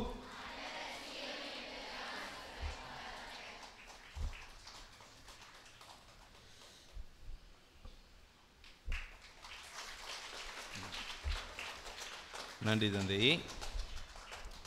இனிவரே இன்றைய நாளில் மிகச் சிறப்பாக இன்றைய நாள் முழுவதும் சிந்தித்திருப்பவர்கள், சிறப்பித்திருப்பவர்கள் தூய அமலோற்ப மாதா சபை மற்றும் திருக்குடும்ப சபை. வந்த பின்பு பார்த்தேன், திருக்குடும்ப சபை திருவாளாவோ அப்படின்னு கொஞ்சம் குழம்பக்கூடிய அளவுக்கு அந்த ஒரே நிற உடையை அணிந்து அனைத்து விதமான நாடாக்களை போட்டு மிக அழகாக ஆர்வமோடு காலை திருப்பலியில் கலந்து கொண்டதை காட்டிலும் கூடுதலாக ரெட்டிப்பாக அதிக உற்சாகத்தோடு இந்த வழிபாட்டில் கலந்திருக்கிறீர்கள். ஒரே ரோஸ் கலர் நாடாவாக தெரியுது. இந்த ப்ளூ கலர் நாடா எங்கேயாவது தெரியுமான்னு தேடி பார்க்குறேன், காணும். சரி, மேடையில் பார்ப்போம் அவர்களை. சரிங்களா? மிக சிறப்பாக இந்த 2 சபைகளும் சிறப்பித்திருக்கிறார்கள். எனவே அவர்களுக்கு நம்முடைய கரங்களை தட்டி அவர்களை நாம் உற்சாகப்படுத்துவோம், வாழ்த்துவோம், ஆசீர்வதிப்போம். இனி இந்த நிகழ்வு முடிந்தவுடன் சரியாக 9 மணிக்கு அமலோற்ப மாதா சபை திருக்குடும்ப சபை வழங்கக்கூடிய கலை நிகழ்ச்சிகள் நடைபெறும். 9 மணிக்கு வைப்போமா, 8:30க்கு வைப்போமா? பிள்ளைங்க ஸ்கூல் போனதுல என்ன பண்ணலாம்?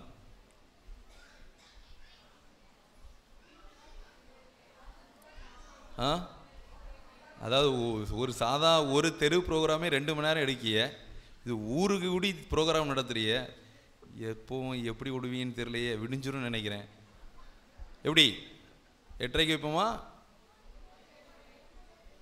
உங்களுக்கு வேண்டாம், எனக்கு வேண்டாம். 8:45க்கு நிகழ்ச்சி நிரல் வாசித்தாகி விடணும். சரிங்களா? 8:45. சரிங்களா? மகிழ்ச்சி. நாளை நாளுக்கான நிகழ்வு. நாளை நம்முடைய திருவிழாவினுடைய 8ஆம் நாள். நாளை நாளுக்கான சிந்தனை, இயேசுவோடு வாழ்பவர் புனித அந்தோனியார். காலை 6 மணிக்கு ஜெபமாலையும் 6:30 மணிக்கு நவநாள் திருப்பலி நடைபெறும். அதை தலைமையை மறைவுரை வழங்குவார்கள் அருப்பணி சேஸ்ராஜ், உதவி பங்கு தந்தை லயன் ஸ்டோன். மதியம் 12 மணிக்கு அருளிக்கத்திற்கு முன்பாக ஜெபமாலையும் அந்தோனியார் ஜெபமும் நடைபெறும். மாலை 6:30 மணிக்கு ஜெபமாலை, மன்றாட்டு மாலை, மறையுரை, நற்கருணை ஆசை. அதை தலைமையேற்று மறையுரை வழங்குவார்கள் அருப்பணி விஜயன் அவர்கள், தாளாளர் தந்தை புனித ஜோசப் மெட்ரிக் மேல்நிலைப் பள்ளி மங்களகிரி. நாளை நாளுக்கான அனைத்து நிகழ்வுகளையும் சிறப்பிப்பவர்கள் புனித அந்தோனியார் உயர்நிலைப்பள்ளி ஆசிரியர்கள் மற்றும் மாணவ கண்மணிகள். இரவு 9 மணிக்கு அவர்களுடைய ஆண்டு விழாவும் நடைபெறும். இனி இவர்களே இன்றைய நாளில்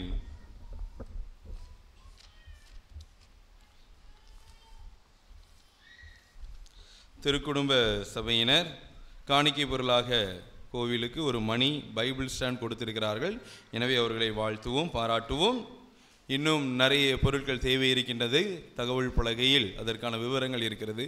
பார்த்து தெரிந்து தனிப்பட்ட விதத்திலும் குடும்பத்தின் சார்பாகவோ வாங்கி கொடுக்குமாறு உங்களை அன்போடு கேட்டுக்கொள்கிறேன். நேற்றைய நாளுக்கான கேள்வியும் பதிலும். கேள்வி எண் 1, கிறிஸ்தவத்தின் 2 பக்கங்கள் எவை? கடவுளை அன்பு செய்வது, பிறரை அன்பு செய்வது. இயேசுவின் சீடர் யார்? யார் இயேசுவின் சீடர் இல்லை? திருமுழுக்கு பெற்ற அனைவரும் இயேசுவின் சீடரே. மற்றவர்களை அன்பு செய்யாதவன் அனைவரும் இயேசுவின் சீடர்கள் அல்ல. கேள்வி எண் 3, எது கிறிஸ்தவம்? கிறிஸ்தவத்திற்கு தந்தை அவர்கள் விளக்கிய இறைவார்த்தை பகுதி எது? திருத்தூதர் பணிகள் 42 முதல் 47 முடிய. மிக அழகாக அதிக நபர்கள் பங்கெடுத்திருக்கிறார்கள்.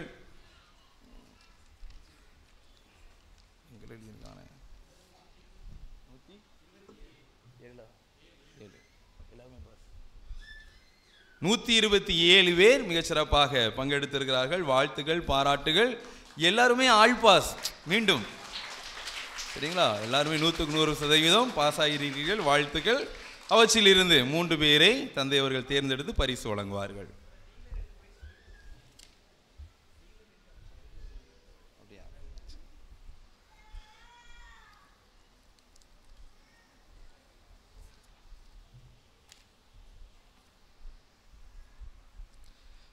ஆறு மரியப்பெவின் வேளாங்கண்ணி அன்பியம் இருக்காப்லையா?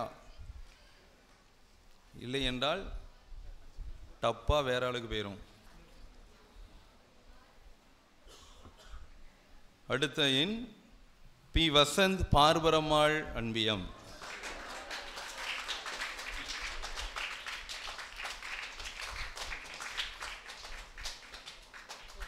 அடுத்த எண் எம் அந்தோணி இருதய ஸ்டெல்லா செபஸ்தியார் அன்பியம்.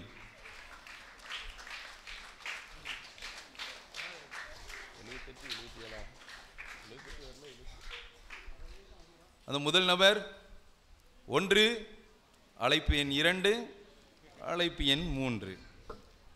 தப்பா வேற ஆளுக்கு வராங்களா? இங்க நிக்காப்ல ஆள் வரணும்ல, ஆள் வரணும். மரியப்பெவின் வேளாங்கண்ணி அன்பியம். அழைப்பு 1, அழைப்பு 2, அழைப்பு 3. வந்துட்டானா? அடுத்த சீட்டு எடுத்தாச்சு. வராப்லையா? வா.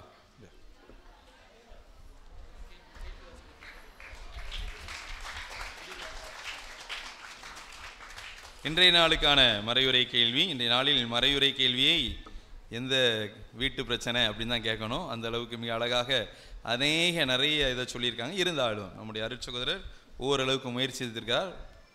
அதிலிருந்து கேள்விகள். கேள்வி எண் 1, கடவுளை கண்ட விவிலிய மாந்தர்கள் யார் யார்? நிறைய பேர் பார்த்துருக்காங்க. ஆனால் நம்முடைய தந்தை ஒரு சில விதத்தை சொன்னாங்க. அவர்களை எழுதுக. கடவுளை கண்ட திருவிவிலிய மாந்தர்கள் யார் யார்? மறைவுகளை சொன்ன போல உங்கள் அம்மா அப்பா பேர்லாம் எழுதி வைக்காதீங்க. திருவிவிலிய மாந்தர்கள் யார்? கேள்வி எண் 2, எந்த பண்புகளை கொண்டு வாழ்ந்தால் நாம் கடவுளை காண முடியும்? எந்த பண்புகளை கொண்டு வாழ்ந்தால் நாம் கடவுளை காண முடியும்? அந்தோனியார் கொடுக்கக்கூடிய பண்ணை கொண்டு வாழ்ந்தால் காண முடியாது. எந்த பண்புகளை கொண்டு வாழ்ந்தால் கடவுளை காண முடியும்? கேள்வி எண் 3, அன்பு என்ற தலைப்பிற்கு கீழ்ப்பகுதியில் அந்தோனியார் பிரபு என்ற நபரிடம் கூறிய வார்த்தைகள் எவை?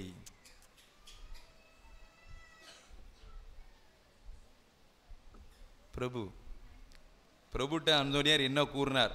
எழுதுங்க. 2 வார்த்தைகள் வரும். சரிங்களா? பிரபுன்னா யாரு? மன்னரா? சரி, ஓகே. அது ஒரு உதாரணம் சொன்னாப்புல. இந்த பிரபு அப்படிங்கிறட்ட அந்தோனியார் கூப்பிட்டு நீ என்ன இருந்த, எப்படி இருந்த அப்படின்னு சொல்லி ஒரு 2-3 வார்த்தை சொல்லியிருப்பாப்புல. நீங்கள் அழகாக எழுதி கொடுங்கள். பிரபு தெரியலன்னா நெட்டில் சர்ச் பண்ணுங்கள். ஆனால் 15 நிமிஷம் தான் உங்களுக்கு அலோடு. நன்றி.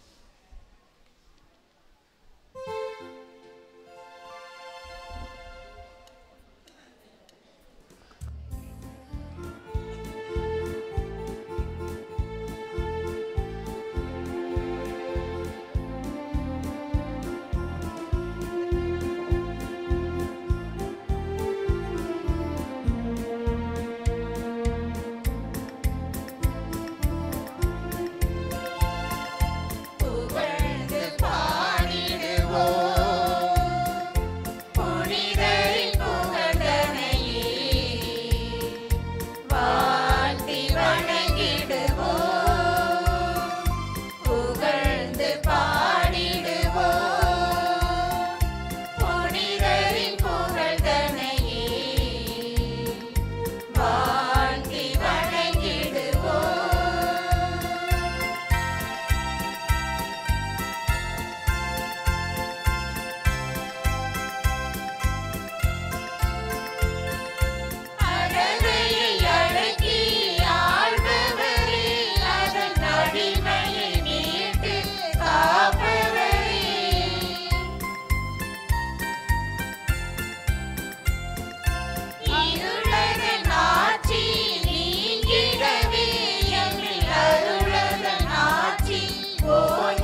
இஸ்பானியா தேசத்தின் இயேசுவின் வேதத்தில் எளிமையாயிருந்த குருவே,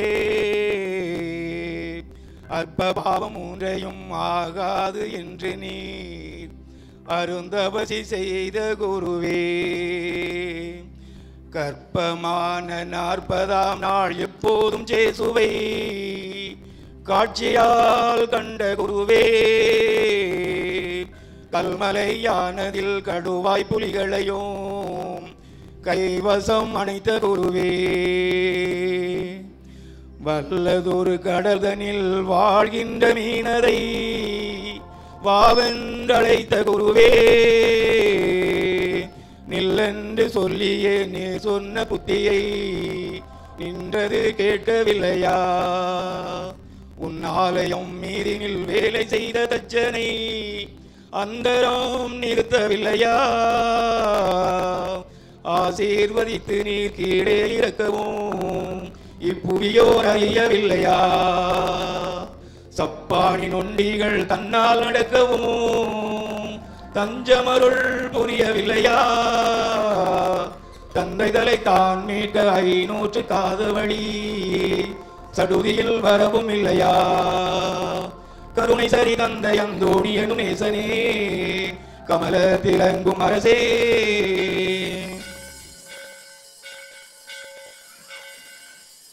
புதிய கோவில் கட்டுமான பணி சிறப்பாக நடைபெறவும் அதற்காக உதவி செய்கிற குடும்பங்களின் நலனுக்காகவும் அந்தோணியாரை பார்த்து வேண்டிக் கொள்வோம். பரலோகத்தில் இருக்கிற எங்கள் பிதாவே, உம்முடைய நாமம் தூயப்படுவதாக, உம்முடைய ராஜ்யம் வருக, உம்முடைய சித்தம் பரலோகத்தில் செய்யப்படுவது போல பூலோகத்தில் செய்யப்படுவதாக.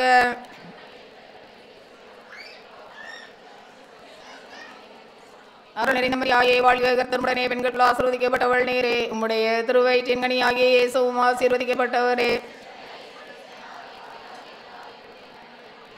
பிதாவுக்கு சுதனுக்கு மரித்த ஆவிக்கு மகிமை உண்டாவதாக. உத்திரகேசலத்தில் இருக்கிற ஆத்மங்களுக்கு ஆறுதலாக வேண்டிக் கொள்வோம். பரலோகத்தில் இருக்கிற எங்கள் பிதாவே, உம்முடைய நாமம் தூயப்படுவதாக, உம்முடைய ராஜ்யம் வருக, உம்முடைய சித்தம் பரலோகத்தில் செய்யப்படுவது போல பூலோகத்திலும் செய்யப்படுவதாக.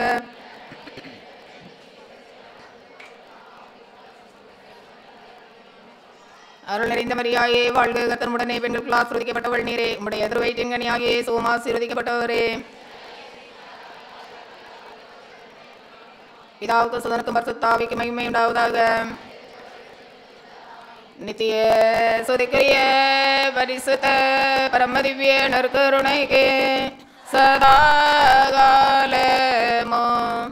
ஆராதனையும் ஸ்துதியும் தோத்திரமும் நமஸ்காரமும் உண்டாக கடவுதே. அச்சிஷ்ட சிலுவை அடையாளத்தினாலே எங்கள் சத்துருக்களிடமிருந்து எங்களை ரட்சித்துக் கொள்ளும். எங்கள் சர்வேஸ்வரா பிதா சுதன் பரிசுத்த ஆவியின் பெயராலே ஆமென்.